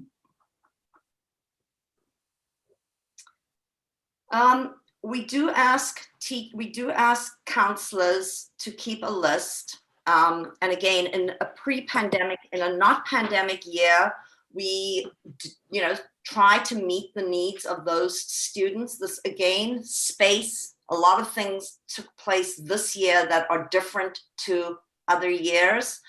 And as Mr. Washington says, his goal is to ensure that every student have one elective. So we will not schedule students into 2 electives until every child is scheduled into 1 elective. And that can take us well into September, because we have students literally walking into the door and registering on September 1st, September 7th, September 11th, people moving. And this year, again, as we all know, there was a huge number of people who purchased houses and rented apartments and moved out of New York City. So we had a large influx. Now, with that said, there is, then it becomes scheduling. Can we do it? But we won't do that. And we don't think that is a huge number of people. When you ask students in Mamaroneck High School, what do you love about Mamaroneck High School? They usually speak about electives and their free period. A lot of students want a free period because they are busy after school, because they want to hang out with their friends, because they want to breathe, because they want to get work done, because they want to visit with teachers, again, not in a pandemic year. So because they've got a sport. So we don't get the sense, and Mr. Washington, you can correct me if you're wrong, it's hard to keep those numbers exact, but we ask counselors, keep track of who wants a second. We won't do anything until mid-September, late September, but it's not a huge number. Is that right, Mr. Washington? You're absolutely correct. It's not a large number. And as Principal Klein said, the counselors, we're constantly talking, and they're constantly advocating for those students who do advocate for that second elective. The counselors do advocate, but they know that. I asked them, I said, now when you're in September, mid-September, and you're going to get 2 more kids going to come to you, then you're going to come to me. Oh, this kid. Then I'm going to look at you and say, what about the kid that you gave the second elective? Now this kid has no elective. So I really have to push back, and those counselors do advocate, but I have to make them realize that, as I said, kids will continue, families continue to come in. I just want to make sure that every kid has that 1 elective, but it's not a large majority of students. And I would also add, Rob, that over time, you'll see patterns and changes of interests and requests in a particular area or program. And so that influences, again, if you have students who are interested in a second elective, what the capacity is or the availability based on the fixed number of seats that are available. And so just as a follow-up, do we know, so it would be interesting to know what that number, I know it's a small number, but what that is. And do we know what that number is trying to get into? Like, is there a particular elective that sort of has the most unhappy kids because they couldn't get into it as their second, or? Well, I think to the point of nimbleness, what makes it difficult is that in 1 year it might be engineering, right, and in 1 year it might be culinary, and in 1 year it might be a music class, and it might be 12 kids, and it might be 15 kids. And so it's not enough to really it's not enough to buy another teacher or a half of a teacher. So that's where you might end up with people who are disappointed. Right. So there's no pattern, you're saying, over the years that you I can. don't No, but typically, if I can say, if you look at the requests, when you begin a new program, and engineering is an example, and you have an exciting teacher who's committed to it, you start out with 43 students interested in year 1. and then you end up at 90 4 years later in that same engineering one course, right? And so how do you deal with that significant change relative to going from 40 to 90 when you have a fixed number of slots? As Mario had suggested, you build a feeder program in the introductory courses to allow the program to expand and sustain. And so every year is different, and the interest wanes and certainly changes based on how everybody's interested. Thanks. Bob.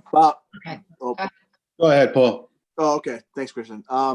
Thank you, Mario. Thank you, Liz. And thank you, Bob. A couple questions on the finance page that you had referenced regarding the additional for the two electives. So if we were to make sort of the high school make two electives as a goal for our students, that number is assuming that every single child is taking two electives. Is that correct? I just want to make sure I'm clear on that. Yes, it was essentially an exercise to say, how do you commit to and arrive at meeting the needs of every student getting a second elective? We know that it's not realistic getting to that 100% in terms of student interest, but just to try to say, where are we today, right? What is the staffing that we have, and what does that provide for capacity and availability?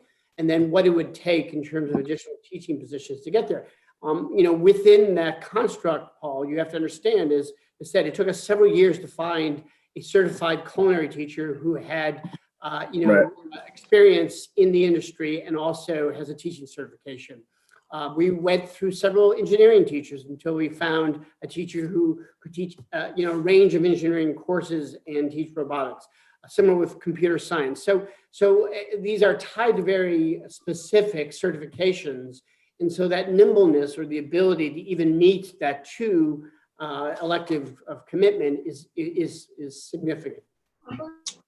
Absolutely. No, thank you. That's a good answer. Thank you for that answer. And I guess the second question is, so if a student is asking for a second elective and it's one of the electives that can be expanded, like PACE, I guess this is more for Mario, I suppose, or Liz, that student is not excluded, correct? If they're asking for PACE as a second elective, that student would not be excluded. Is that correct? I just want to make sure I understand that correctly. If that student was in band, orchestra, or choir, yes, they would definitely be able to take that. But if that student was in a computer science class that's oversubscribed, in a culinary class, in a photo class, in a design class, then no, they would not be able to take that, because now they have their one. And to get into this, that would just open the floodgates for other scenarios. So PACE should, if in your example, PACE should be their number one, because we can put as many students as possible. But those others, as we listed with the staffing, those are the ones that have limited amount of capacity. Mario, just a follow-up question to that. So for people who know that in order to get into the space limited electives, that it's best for them to put that as number one and put the expandable electives as, as a lower choice. How does that work? How do people well, I know they know how to do it because it's communicated down through the years, but how is that? I know I'm not being very clear in that question, but how do students know to ask for a second elective? Say if they put engineering as their first elective, okay, and they have PACE as their second elective. How do they know then to come to their counselor and say, listen, I am now in engineering, or I have this, or I want this as my first elective, but if there's room in one of the expandable electives, I would like that to be my second elective, because clearly we've seen that happen based on the statistics that were presented, that there are students who have PACE as a second elective. So how does that work for the expandable electives? Was that question clear? I believe so. Okay. So for the incoming ninth grader, they would check that, let's say, for example, engineering would be their first choice, and then PACE would be their second choice. And once their schedules go out, if they did not get, once again, it's going to be, so for engineering, there are only 75 seats. So let's say they did not get in engineering, and now the council is going to be looking at, okay, they did not get this, so now there's the space in the child schedule. So now the counselor will put in PACE. And then once the child gets their schedule, the child will say, well, I put engineering as my first choice, and the counselor would say, well, obviously the computer did not, you were not one of those first 75 students, so we put your second choice because that was what was on the sheet. But so now let's look at, if that student had received engineering, okay, and they had PACE as their second choice, could they then go to their counselor, or is it communicated that they then say, you know, I have engineering, thank you, this is great, could I also enroll in PACE if it fits within their schedule? Well, then they would go to their counselor when we open up the schedule, and the counselor would bring it to my attention. And then the counselor know that they're going to advocate for the kid, be like, well, let me just ask this question. And they know my response, you already know the answers, but go ahead and ask me. Well, my child, Susie had that, it has engineering. She also wants PACE. And I was like, well, you know that answer. You know that we have a limited amount of engineering. So she has her one elective. So, and that's the end of this discussion. But if it was the other way around, if the kid has engineering and now they want to take PACE. But that's the same question Rena just asked. No, but I guess let me ask, I'm sorry, because I think I understand the question. And here is where Mario, Mr. Washington, faces a conundrum, right? We know that there are students out there who want to be in 2 electives. We're not set up for 2 electives. And what about the child who comes to Mamaroneck High School and says, I want engineering. I don't really have a second passion. I'm going to put down, I don't have a second passion, right? I want engineering. There are only 75 slots. But here comes another child who says, I want engineering and I want to be in music. And so how is this fair to a child who has one thing written down, which is engineering? They've thrown down some other things. So that's the class they want to be in. How is it fair to them that we wouldn't give them what they have chosen, but instead we're going to give another child who's equally as interested in engineering and music? And so if I can, go ahead, Bob. So in other words, let me the system challenge, I think the system challenge and the school challenge is this: how do you commit to a process where you honor the first choice, because that is our philosophy, but create the opportunity at some point for students to go deeper and to expand? And how do you do it in a fair and equitable way when you are beginning with and ending with one elective choice? And in some cases, there are limited spots for that option.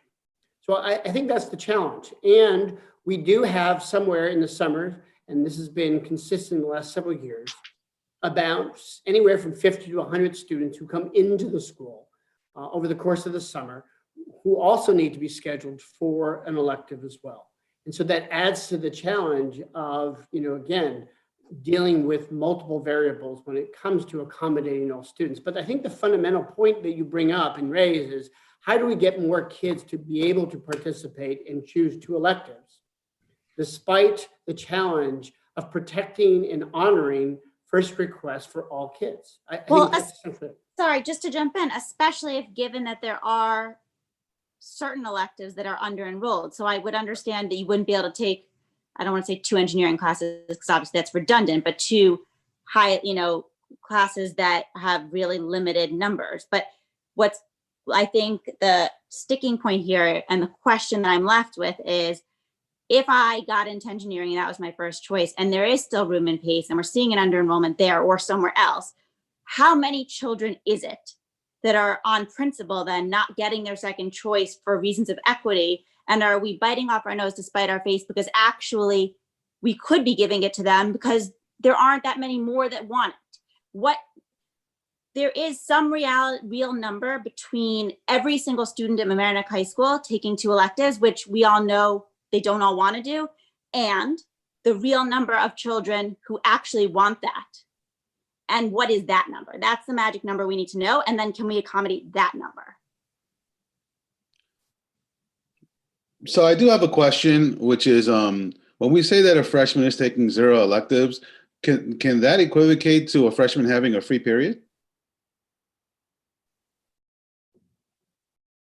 Most freshmen do have a free period, but they wouldn't have 2 free periods. It's usually, when we looked at those, it was because they were getting some kind of extra special services, Christian.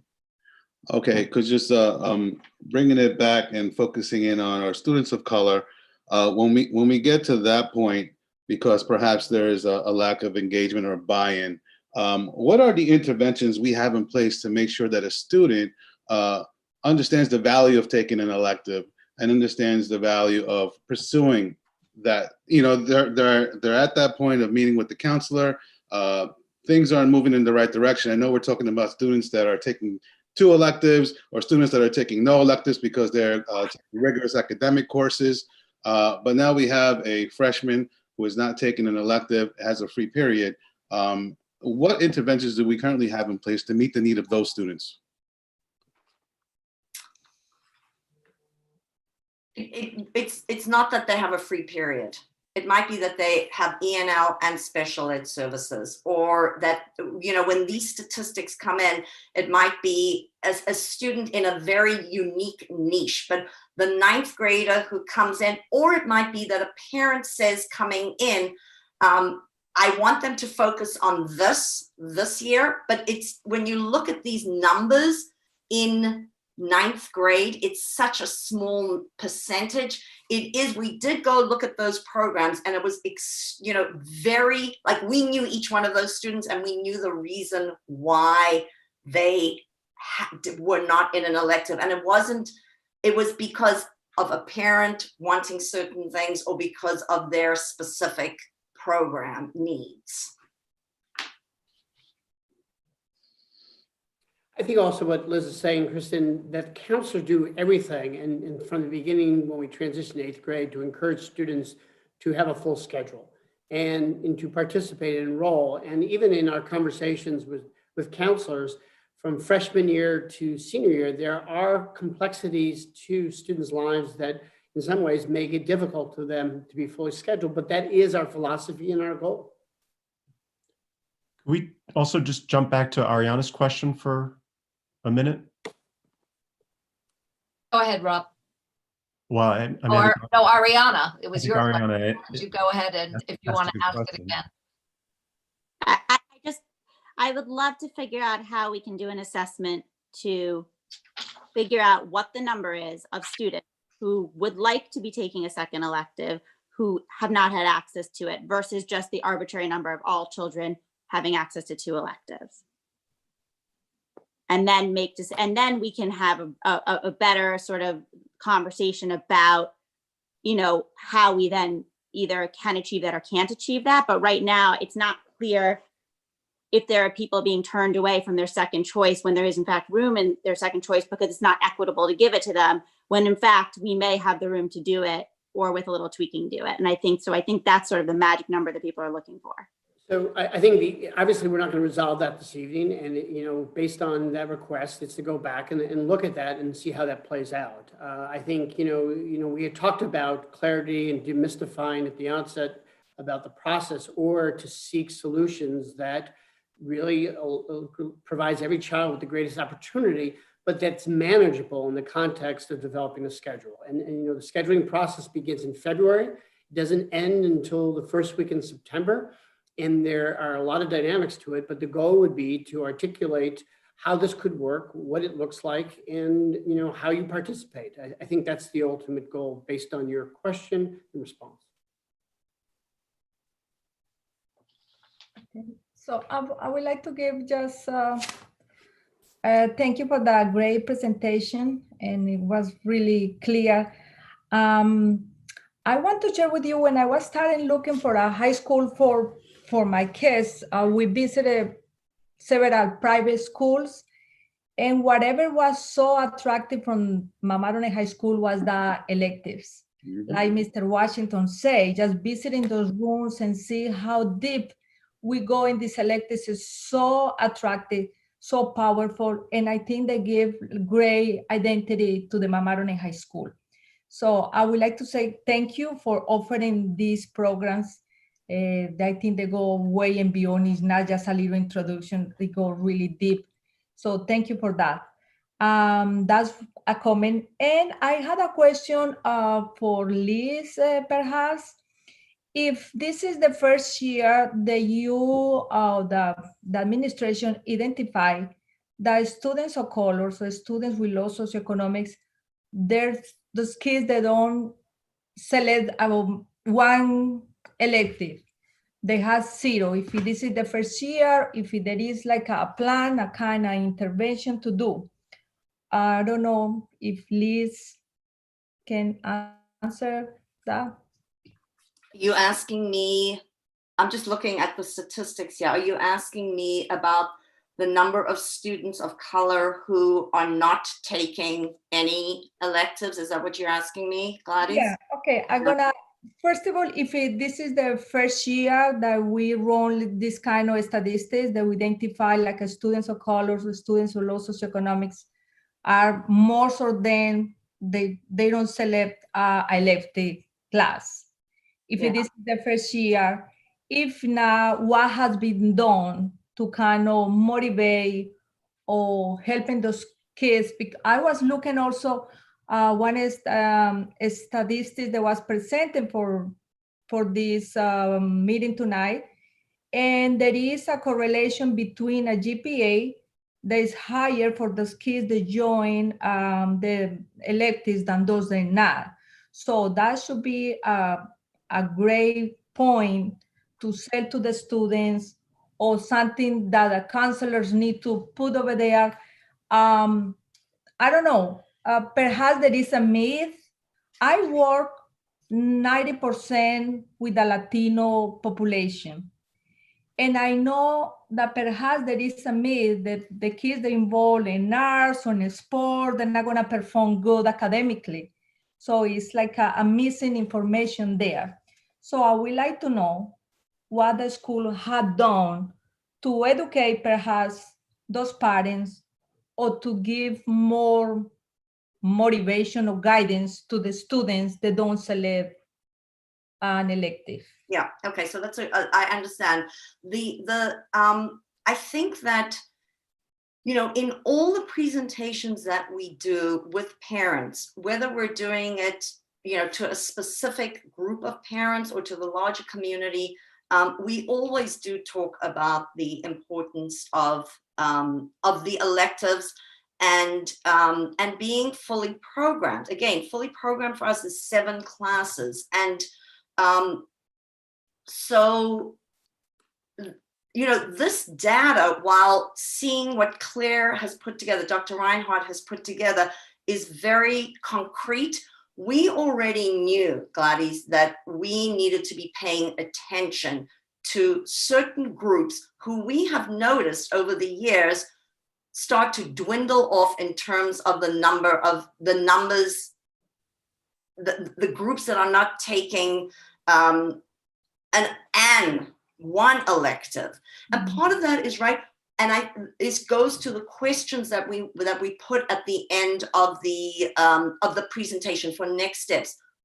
What are the classes we're offering?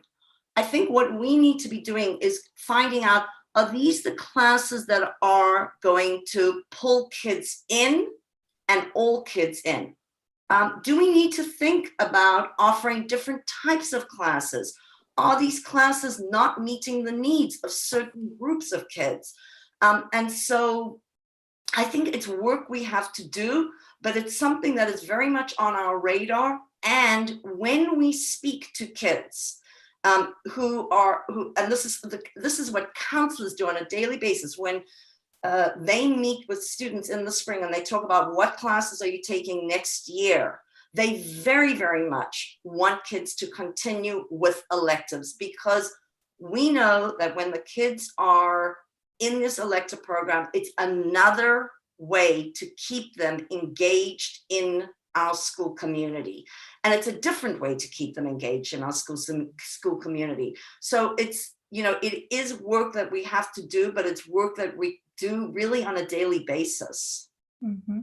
Okay, so thank you. And I think that it's great. The presentation is suggested that we bring this conversation to the equity team, because it definitely is something related to the equity. Yeah, and the curriculum, that particular strand on curriculum, right, in the equity team, I think is really very relevant. Thank you, Liz. So I know we probably want to open. Yeah. Sorry. I wanted to turn it over to community comments.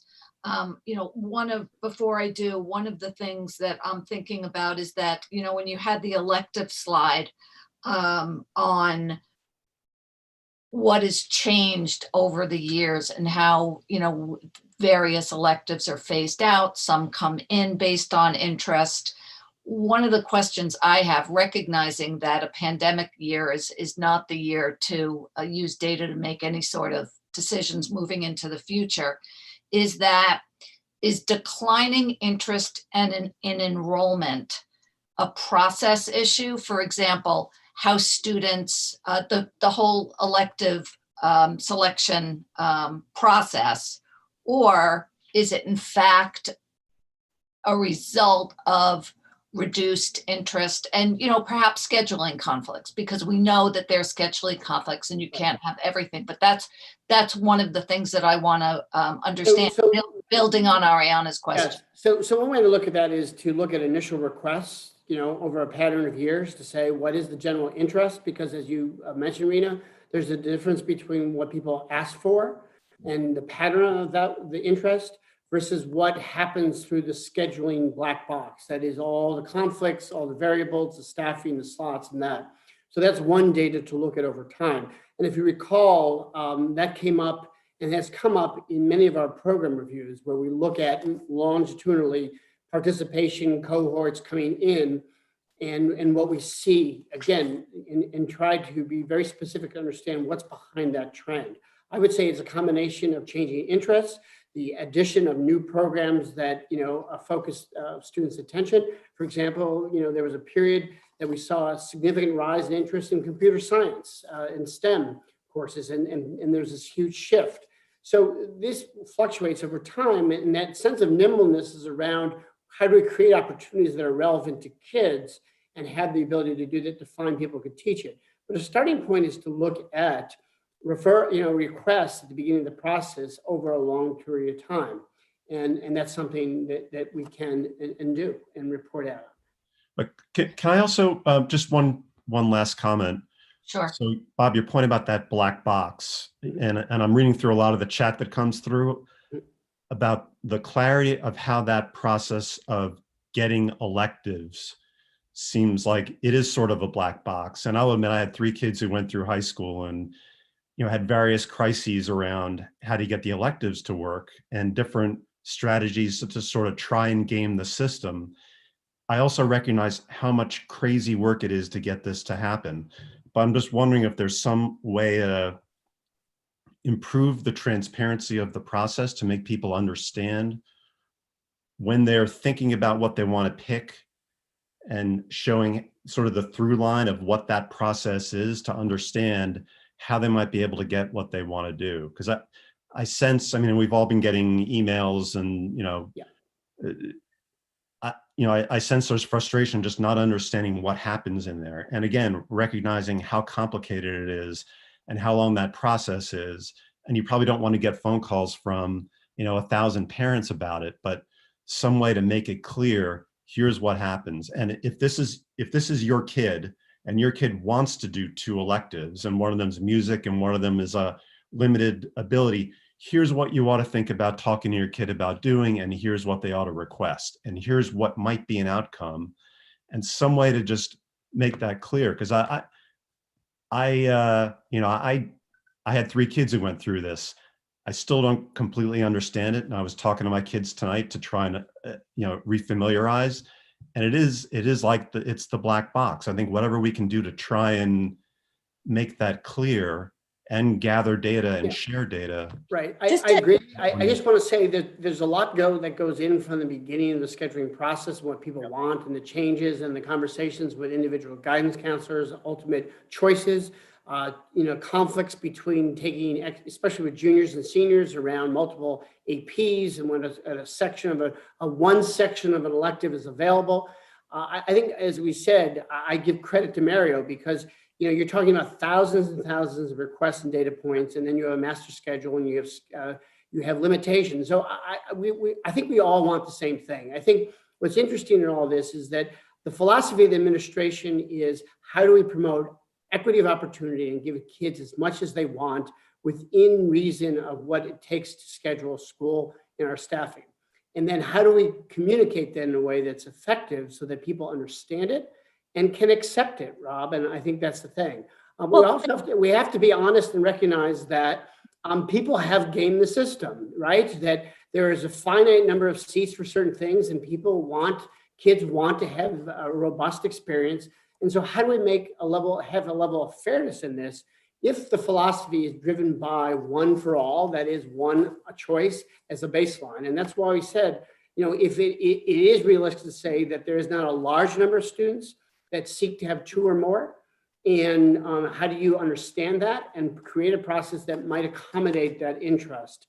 So can't that be where we commit to starting right now? I think there's 2 major points that have come up here. One, how do you assess from an equity perspective what all students are seeking, right? And why certain students are not seeking electives, right? So that's something that needs to be looked at in a survey. And then 2, how many students really want to, and what would that look like for those students? And I think if we can commit to finding out those concrete numbers, then we can come back to the table with that transparency based on that real data. And I understand it's a moving target. I understand that 2 years from now, that may be different. But if we take this current 8th through 12th grade, that is still reasonable number of students to sort of say, in a perfect world, what would that look like for you, student X, and you, student Y?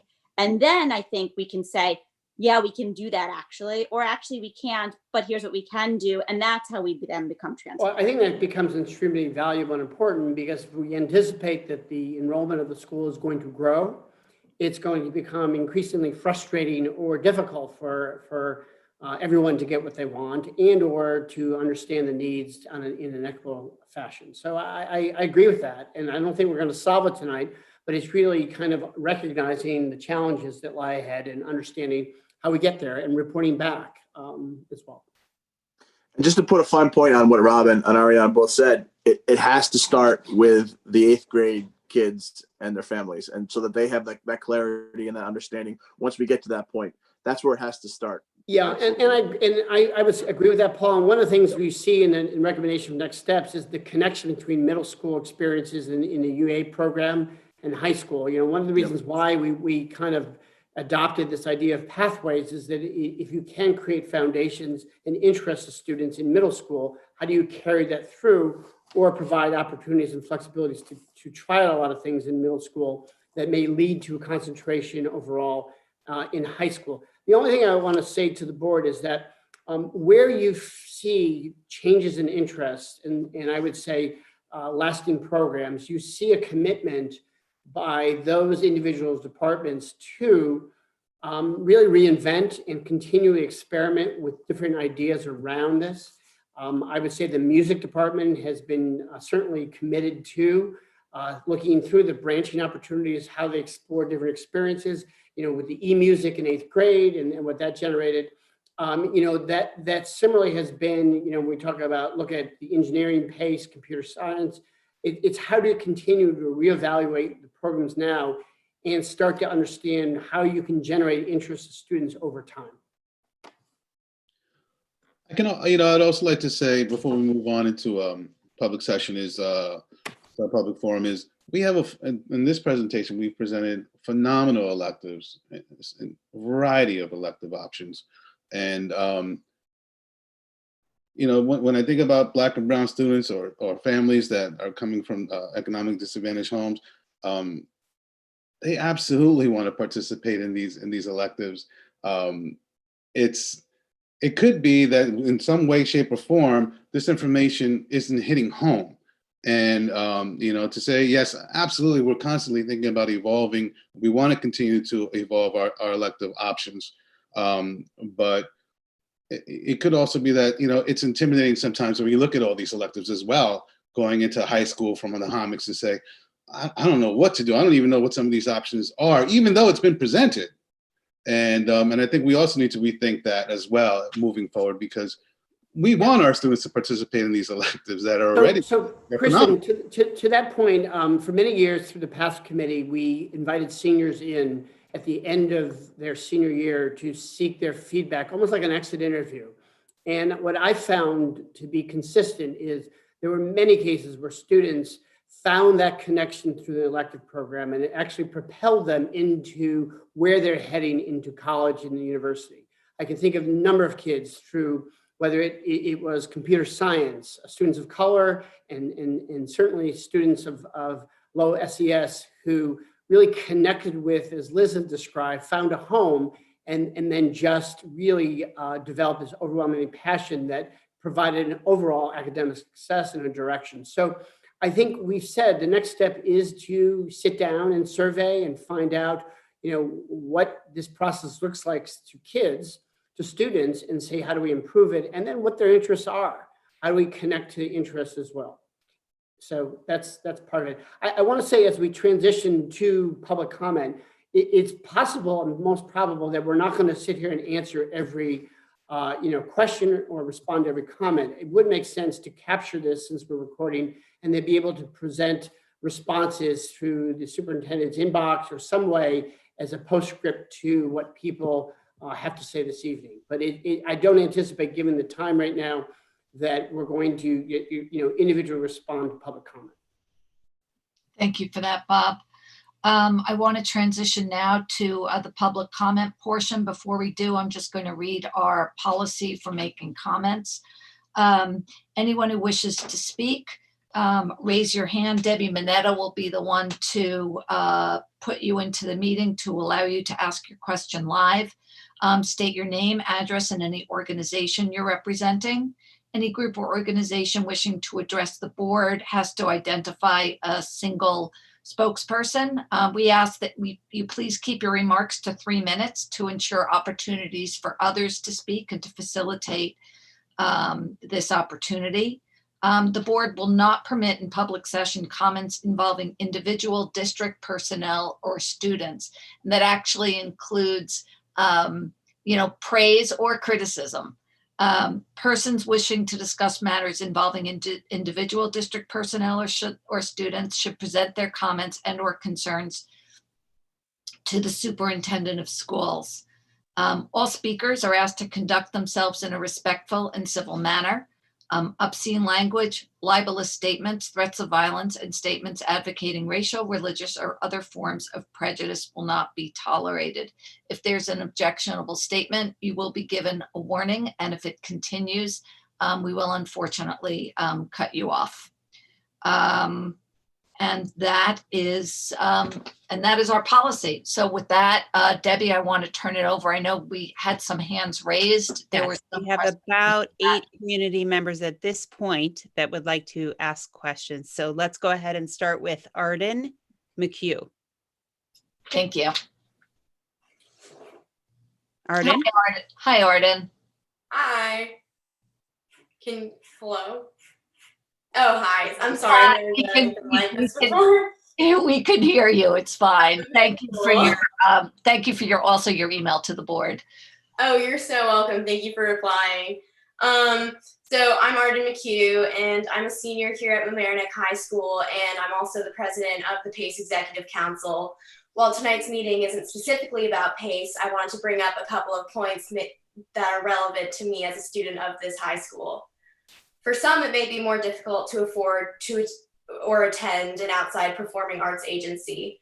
This is something that affects me personally, but an elective like PACE allowed me to learn something very valuable to me. Having a program like PACE allows me to audition for conservatories this year and gives me a chance to grow as a performer and student. This program is one of a kind in our town, is respected and well known, which is why I don't understand in the midst of a pandemic, we are having the same dance we did a couple years ago. Recently, an email was sent out in which it said it would be inaccurate to suggest that they were cutting PACE music or PACE as a whole, but instead just getting rid of PACE 1 and PACE 3 for this year.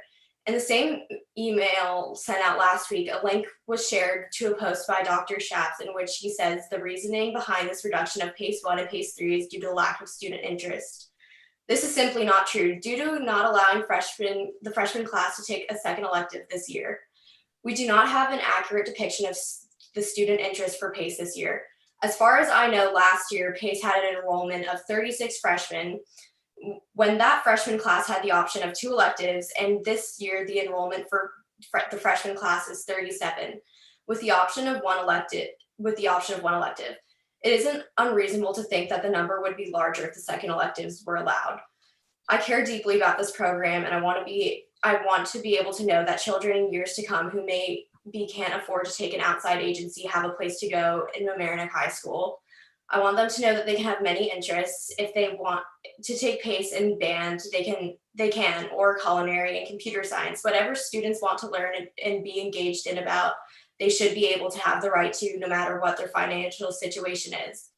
My question to the board is, how can we trust you to protect PACE and other programs in the future when you aren't letting students enroll in them?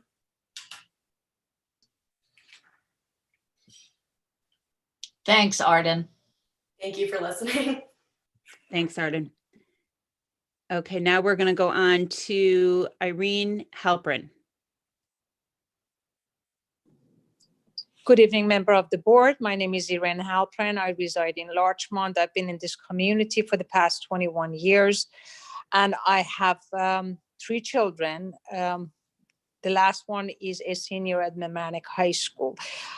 They all went through the PACE program. My question is, it's very contradictory what you said tonight. PACE 1 is the basis of PACE 2, 3, and 4. PACE 1 has just one enrollment. The children will rotate from music to theater to dance. So why was PACE 1 music cut this year? Those kids did not have the opportunity to take music. So that is my question. Why cut, PACE 1, which is the basis of the program, and then the children will continue to PACE 2 and 3. That's the foundation. Why was the foundation PACE music, which is one of them, was cut this year? That's what I would like to know, because this is very contradictory. Enrollment, I understand enrollment, but PACE 1 is one enrollment, which the kids go from music to theater to dance. Thank you. Thanks, Irene. Thanks, Irene. And just one thing, Bob and Liz, I know other electives are sequential, and PACE, I know there was one time where you had to enter in PACE your freshman year in order to, and if you entered as a sophomore, you had to do PACE 1. Now that's no longer the case. Is that correct? You can, and there are multiple entry points for PACE? That is correct. Okay. Okay, our next question is from Christopher Durmer Hill. Good evening, and thank you for the opportunity to speak. So my name is Christopher. I'm at 20 Stonyside Drive here in Larchmont. I've got a high school senior, +1, and a high school sophomore. So, at the risk of being somewhat blunt this evening, I want to echo a little bit what Ariana had to say, and thank you, Ariana, for bringing it up. I think it's really quite disingenuous for us to sit here and talk about building robust structures and fulfilling experiences and talk about the desire to be flexible, the desire to be nimble, and actually to call out the music programs and call out PACE programs as flexible enrollment opportunities, and then adopt a rigid, structured denial process that prevents students from taking potentially their first choice, whether it's engineering or photography or whatever it might be, but also engaging in these artistic endeavors that will help them become a much more rounded students. And I think in that context where we're denying our own words, where we want flexibility, we want nimbleness, we want well-roundedness, to apply that strict denial is both frustrating and counterintuitive. And, I'd second that thought process. Again, I think Ariana, you mentioned this, or perhaps Rena, around the structural impact of the process itself on enrollment and appearance of interest. We've got under-enrolled programs in music, but we're refusing to allow students to occupy those. Acknowledging that we need some space for students coming into the district, there must be a way for us to inject some flexibility while still respecting the desire of students for their primary, topic. I'd be absolutely open to saying that someone who is only interested in engineering makes that their first choice, and their only choice may have, an optimized chance for getting into that class. But we give students second and third choices for a reason. And to not fulfill those second and third requests where we have every possibility to do it, it seems ridiculous, frankly. And, to close this out, as we look at the FTE numbers, which for this year, obviously at 2.4, that's a temporary condition, we believe, we hope. Although, Dr. Schaps, your note said that the board hadn't considered or discussed any cuts to PACE that were persistent past this year. It was very careful to not say whether or not the administration had discussion around that. So it makes people anxious when you use careful language in that way. What I'd like to suggest is that we look at this process that Mario adopts and, is the school process for this strict denial, and really think about the downstream impact that it has on the interest in these programs and the enrollment in these programs. Whether that's 10 more students, whether that's 20 more students in music or in PACE, it's beneficial for the students. There seems to be opportunity, and to deny it out of hand seems, rigid and frankly, not beneficial. So thank you for the opportunity to speak tonight. I just want to clarify, music is not undersubscribed. Music is actually oversubscribed. That music, as we presented it, is not undersubscribed at all.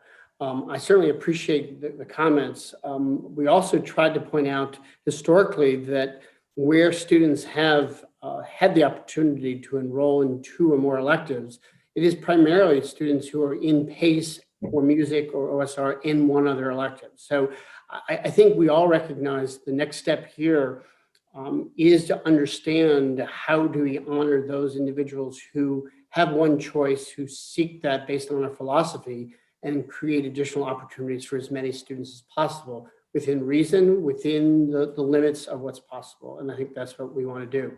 Can I get a clarification? If I can just finish. I'll be very clear in whatever I had said publicly about the board. That statement is to reinforce that the administration is interested in maintaining and investing in the PACE program. And I would say, just as we looked at the program in 2018 and came up with recommendations, at the time the board did ask to have a close monitoring of interest. And that was in particularly interest in the PACE 3 and the PACE 4, the senior year, where there was certainly inconsistency or a varied interest over time in certain aspects of the PACE program. So this is all points well taken, and I think we know from the number of responses that have come in around PACE that there is a strong interest to maintain this program and to continue to invest in it and have opportunities for as many kids as possible, as Rena mentioned it in the beginning of this presentation. Thanks so much, Christopher. Thank you. Thank you. Now we'll move on to Danny Regan. Hi, Danny. Can you guys hear me? Yep, can hear you. Read your email, and you're one of the ones that I didn't get to respond to, but I think I responded to your brother, so apologies for that. Oh, of course, no problem. I would like to say my question for the board is, well, all this talk of numbers about current enrollment in PACE. You said that after the inspection 2 years ago that you were looking at PACE enrollment numbers from that point on. I would like to ask you, how is it not surprising that enrollment numbers went down after removing the option to take a second elective? Is it surprising that PACE enrollment numbers went down after the global pandemic? And as I did state in the chat, PACE was not at the HOMICS electives enrollment. As far as I know, they weren't allowed to be at the HOMICS electives enrollment. So with that in mind, how is that surprising at all? And honestly, I don't really see what that has to do with this. I'm sorry if I'm not really well spoken. No, Danny, you are absolutely, I absolutely understood your question. And I guess I just want to follow up on what you just asked, because there have been some assumptions and I'm not clear whether it's accurate, not accurate. Has there been a shift in the way electives were assigned this year? I realize that there might have been a shift that was pandemic related, but when Danny said that we removed the option to select a second elective, is that in fact the case for this year? We have kept most kids to one elective because of the number of people that we have coming and going in the is that right now. Yeah, Danny, it is correct. But I would also like to say that I'm not sure what you mean, and we're not going to get into a back and forth here, but I do want to say that, we began the process in February, right before, a month before the pandemic shut us down. Students came into the school. They went and did the visit like, we've done for many, many years. And I believe that the year before, and we didn't get to do it this year because the HOMICS and we all shut down, the PACE students had gone and spoken in classes for a couple of minutes in the middle school. So, I guess, I really want to make clear that there is such a commitment at the high school to the PACE program. And while this year, under these conditions, given the fact that we were under very, very tight constraints in how we were going to open up the year, we did make certain choices, and that had to do with, many, many other decisions in the high school. There is no intention at all, as Rena started this night by saying, of cutting PACE. And so I appreciate all the comments, but it is one of the jewels in our high school. We are devoted to it, and I just want to assure people that that is not the intention here at all.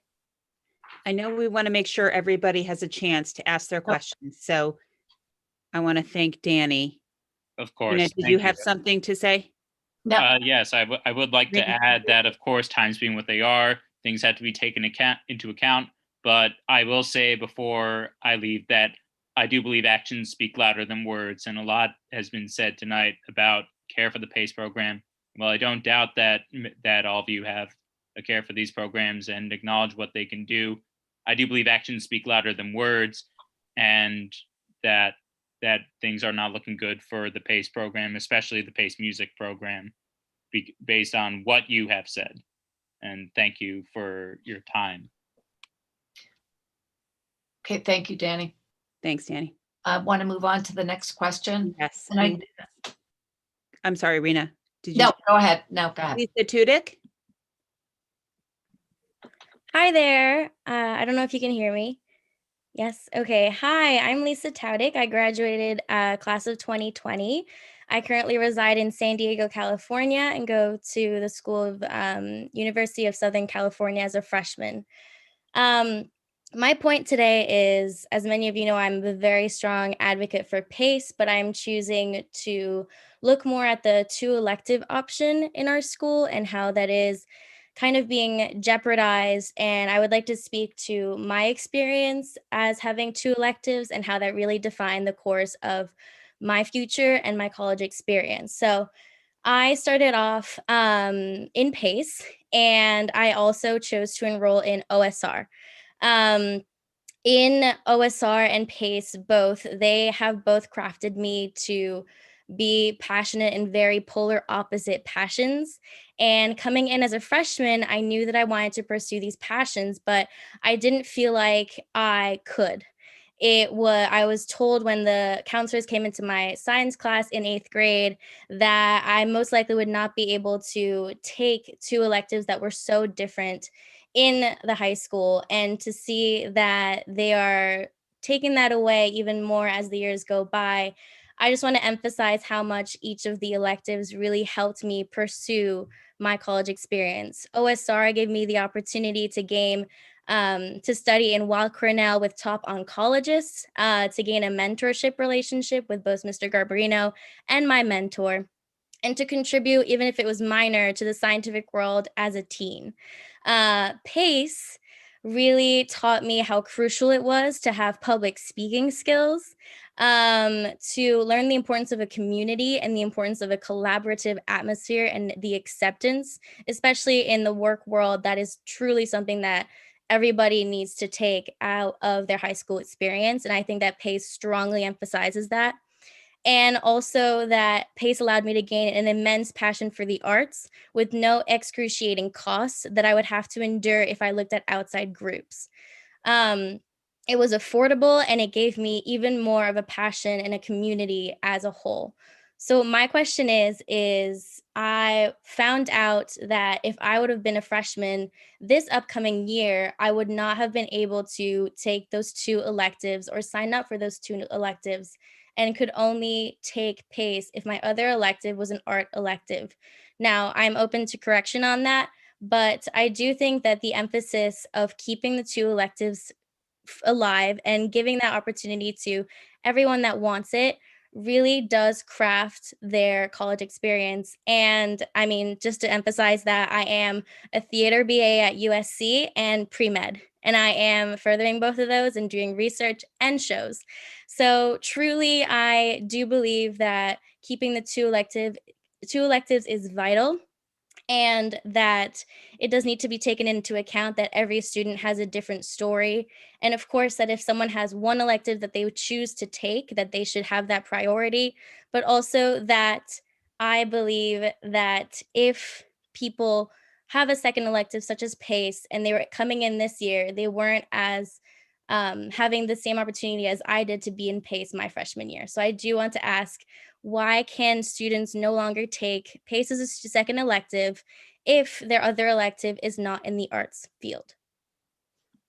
I think it's important to clarify, just to respond, that OSR for a 9th grade student is before school. Is that accurate? Okay. So there's nothing that prohibits a student from taking OSR, I believe, to begin that program, since it starts at the beginning of the 2nd quarter and still be in PACE, if that's what you're asking, Lisa. I was asking, I used my example, but I was also asking for the example of engineering and PACE. If someone comes in with 2 very different passions, I believe that they should have the opportunity to follow those completely and fully, and not think that that's not possible.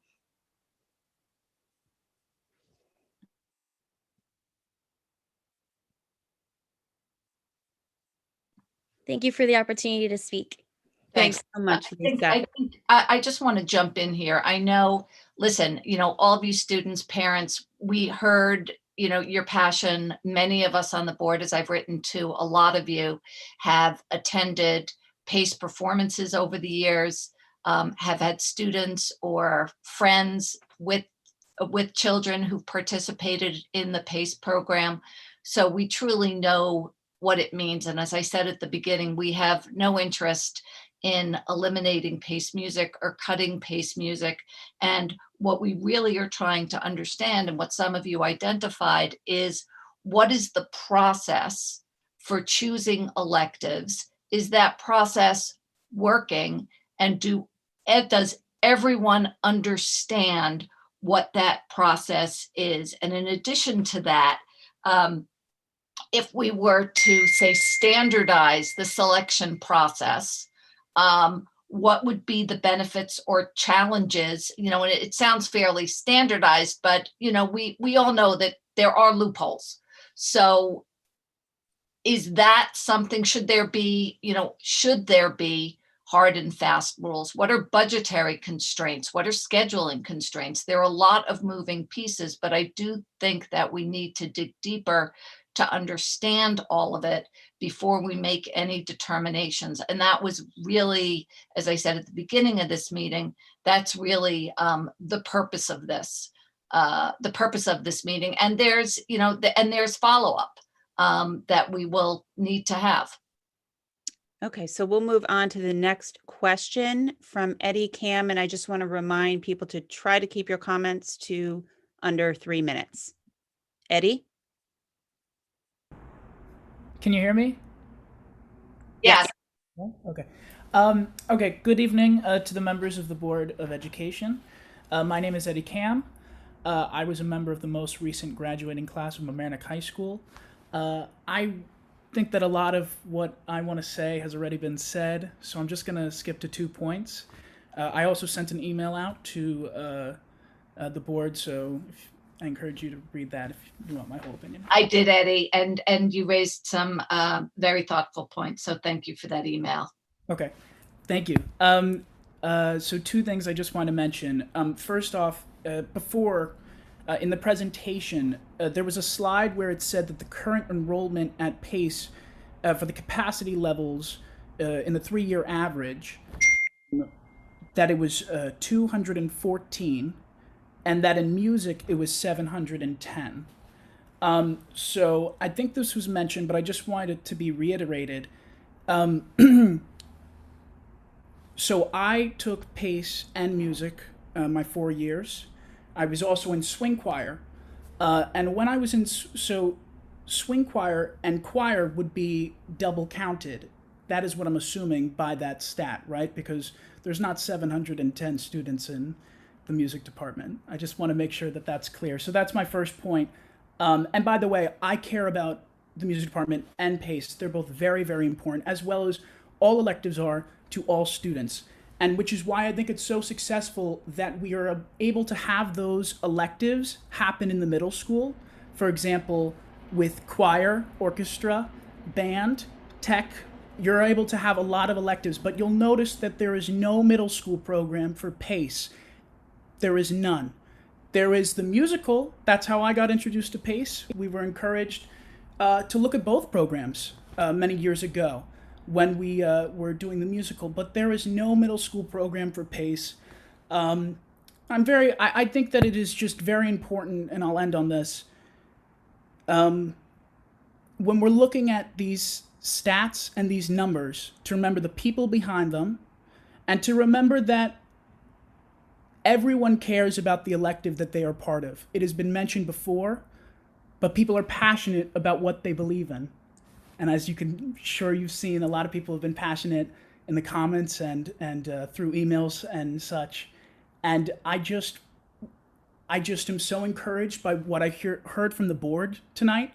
So I just want to end by thanking you, and I encourage you to protect PACE in the future. So thank you so much. Thanks, Eddie. Thanks so much, Eddie. Now we will move on to Lily Kalish. Hi, everyone. I think we lost Lily and have Eddie back. Oh. Can you hear me? Lily, are you there? I can hear you. Okay. Hi. I wish that we were not meeting under these given circumstances. But I wanted to talk a bit about my experience at the high school taking 2 electives. I was in PACE music as a senior, but PACE throughout the high school, and I was also in band. And I was also involved in a lot of clubs, as you guys saw last year, being school board rep, and other extracurriculars as well. And I wanted to talk about balancing the workload and what not having a free period meant to me. I never really envied my friends who had a free period. It seemed like something that was fun, but I also had to learn how to manage my workload, which has been something that is absolutely integral to my college experience, especially right now. It is final season at Cornell, and they don't really care about, they don't care as much about giving the students, free periods and time off. So learning how to manage my workload by building up classes has really helped me here. And I think that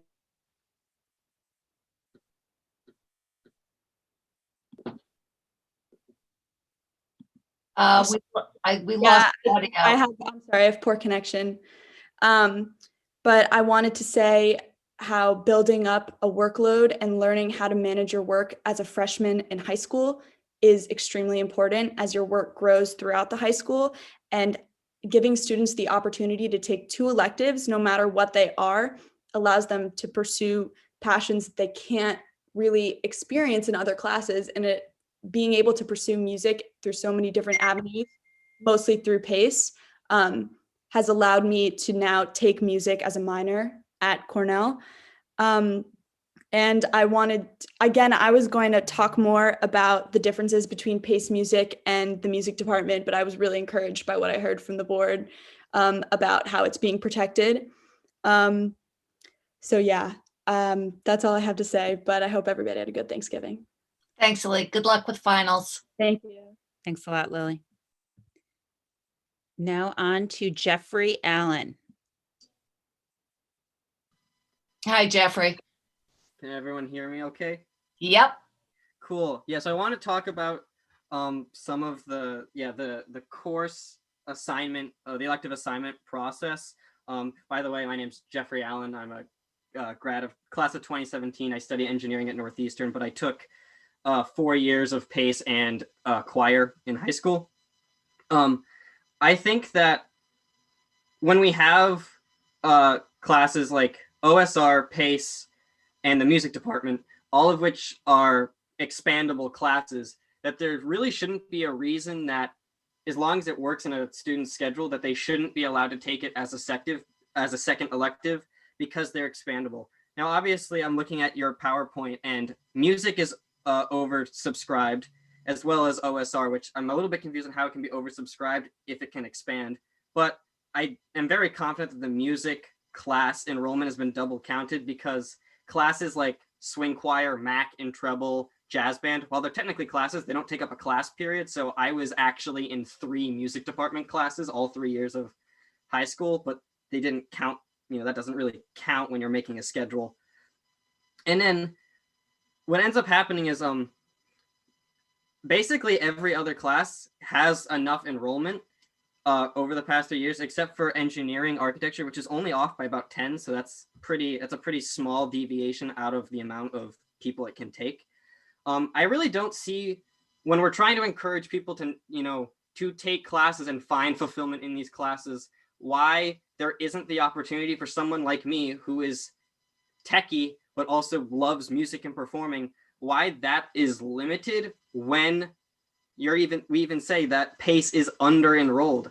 I think that any person like coming into the high school that has PACE as a second elective, if it fits into their schedule and we're not at 30, 90 person class, that there's no reason why they can't be in PACE. And I think that while the argument Mr. Washington made earlier makes sense, I don't think it applies when you have an expandable number of seats in that class. And I think that way of assigning classes should really be reconsidered, because it's preventing people who have multiple interests from being able to pursue them and dive into them. So yeah, I was also, like everyone else said, I was really happy to hear what the board has to say, because I think that they are sharing a lot of the opinions that, I as a tax-paying community member also share. So thank you for that. And thank you for giving all of us Paceys the chance to speak, because we all super appreciate it. Appreciate your comments, Jeffrey. Now we'll move on to Chase Theed. Hi, can you all hear me? Yes, we can hear you. Okay, excellent. My name is Chase Theed. I am a graduate of the class of 2018. I currently attend Northwestern University for theater and theater and political science. And I wanted to return to those statistics for a moment and point out that just based on the fact that you are double counting, your logic is not internally consistent. If you're counting each ensemble for music as an additional student, even if there's one student enrolled in multiple ensembles, why do you not count the fact students enrolling in PACE shows as an additional student and add that towards the capacity and enrollment numbers? Because it's still a time outside of school that they're spending on the same elective. And if you're spending those times outside of school and counting them as a separate student from that, you have to keep your logic consistent across all of these in order to actually make any decisions based on these numbers.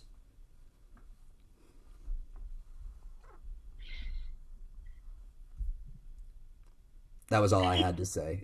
Thanks, Chase. I think all of this is just a way of understanding how the whole elective process works. Okay. Without getting into the details, I appreciate that perspective. There's a lot of complications. And one thing, the reason why you include the branching courses, because it does take up a portion of a music teacher's day. In other words, yes, PACE shows take up a portion of a PACE teacher's day. I understand that. If you just allow me to finish, the 710 does include all the experiences that touches on teachers, because teachers' assignments within that full-time FTE are associated with that. Actually, the comment we made about PACE is that we reduced the total capacity of PACE down to 0.8 per teacher, because we recognize that 0.2 of their responsibility is affiliated with it after the school day is over. So we actually adjusted for that. But the bottom line is that this is really an exercise to show the distinction between finite electives and expanded capacity electives and how that plays out in the experience. And given that thanks, Bob. Given that it is 9:30, I just want to see if there are questions that are related to electives in general, the assignment process, from anybody in the anybody who's listening or has their hand raised. Okay, we have a few more people with their hands raised. How many more do we have at this point? 3. Okay, why don't we get through those 3 questions and then we're going to wrap it up. Laringal, if you could unmute yourself. Good evening, friends, colleagues, the board. Hey there. Hey, how are you? My name's Laringal Mitchell. I'm from the class of 93, and I'm also a PACE graduate, and I won't limit it just to PACE. But thank you for the presentation. Provided a tremendous amount of clarity of the complexity that is faced with our school at the moment of this process. And it's evolved quite a bit, I have to say, from when I was in school, and I do appreciate all the efforts. Question 1, it was a PACE question of how do we don't revisit 2018, which I was at that board meeting also in regard to the situation with PACE music. I did have a quick comment on PACE 1. PACE 1 is the core foundation of the program. And I was just going to ask, is there any way that we could reinvent maybe to increase interest? But lastly, I guess my question was, what are some new ideas that we might have? And just throwing out there that to draw some of our children of color into some of our different different programs so that they might become more interested. That's my questions for tonight. Thank you again, board. Yeah, and I would just say I appreciate it, and thank you so much for that comment, because it is, a primary focus of our next steps in terms of meeting with students of color to understand their interests and how they could be connected. I want to say that, a few years ago, we made a commitment at the middle school to expanding music and entering into a commitment for e-music, and that has become a very popular course for all students. And so to your point about reinventing or rethinking the connection, that, those are the kind of opportunities to kind of generate interest in the middle school that may carry over and support the expansion of the PACE music program and the reinvention as well. So that makes sense. So thank you for those comments. Okay, next up is Anna Lowenthal. Hey, Go ahead. Hi, everyone. How are you? My name is Anna Lowenthal. For those of you who don't know me, I graduated from Mamaroneck High School in 2015, was part of the PACE program all 4 years. Huge fan of it. Obviously, cannot say enough good things.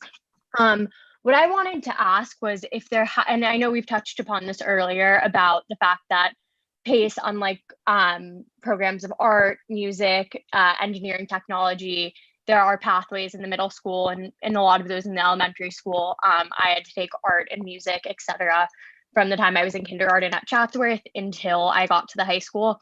So I guess my question would be if there has been any, I don't know, looking into starting these programs earlier. I'm a terrible artist, literally the least artistic person you'll ever meet. I also have some learning disabilities that go hand in hand with that. So I would come home every day after school in 7th and 8th grade art, after doing that project with, the face colorings that I'm sure a lot of you have in your house from when your students did it. It's hanging in our hallway, but like having panic attacks because I was so anxious about having to complete this project. And a lot of you might be thinking, well, if there was a PACE type program earlier on, you kids would be so anxious about singing a vocal solo or doing a dance or a monologue, whatever it is. But my entire time in the Mamaroneck public school system, PACE was the only thing that made me feel confident in my abilities to do anything, not just dance or theater or music. And I can tell you I was not the most talented performer either. So my question again, don't want to take up too much of your time, just if there was any looking into starting a program like PACE earlier on, I think that would obviously help with enrollment, give kids the confidence, and hopefully, going to college, I felt like one of the most well-rounded people of my freshman class friend group. And I think a lot of that was because of the awesome education Mamaroneck High School and Mamaroneck Public Schools provides, but specifically because of PACE. So thank you all very much. That's wonderful. Thanks, Anna. We have a final question from a PACE alum, Allison Garfield. Hi, everyone. I'll keep it brief since I am the last one here, last question, and we've all been here for a while. My name is Allison Garfield. I live in Madison, Wisconsin. I took both PACE and orchestra all 4 years of high school and graduated in 2016. So PACE was my second choice elective when I entered my freshman year at the high school. And I was told to put PACE down as my second choice because it could easily fit into my schedule. And I was fortunate to be granted both electives and had two incredibly different and separately valuable music experience. I understand that circumstances have changed this year, and I understand it is not the board's intention to get rid of PACE music, and that's not what any of you want, but it seems that the two elective selection process is putting the program in jeopardy because of low enrollment numbers. And the elective selection process should not unfairly put one program, no matter what it is, at risk, because that program is typically urged to be chosen as a second choice because it grants flexibility. So I guess all I would ask of you is to consider a better, more equitable system that includes more education at lower levels and within the district. And I thank you for all of your hard work and time, and for listening to all of us this evening. And thank you, Allison.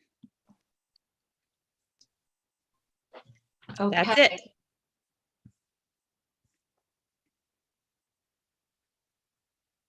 Rena, you're muted. Thank you all. Thank you for everyone's patience, for hanging in there with us throughout this whole meeting, and to our administrators, to Ms. Klain and Mr. Washington, Dr. Shaps, Annie, Claire. Thank you all. I know it was a long meeting.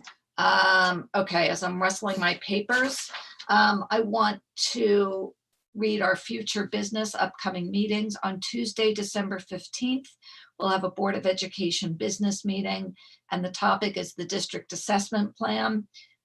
Tuesday, January 12th, Board of Education study session. And Tuesday, January 20th, we'll have a Board of Education business meeting. All meetings are going to be held remotely. If the governor doesn't extend his executive order, the meetings will be held in McLean Auditorium. I doubt that will happen in the month of January. With that, can I have a motion to adjourn? So moved, Paul. Second? Sam. Thanks. All in favor? Aye. Good night, everyone. Good night. Nice to see so many of our alums. Good night, LMC. Thank you. And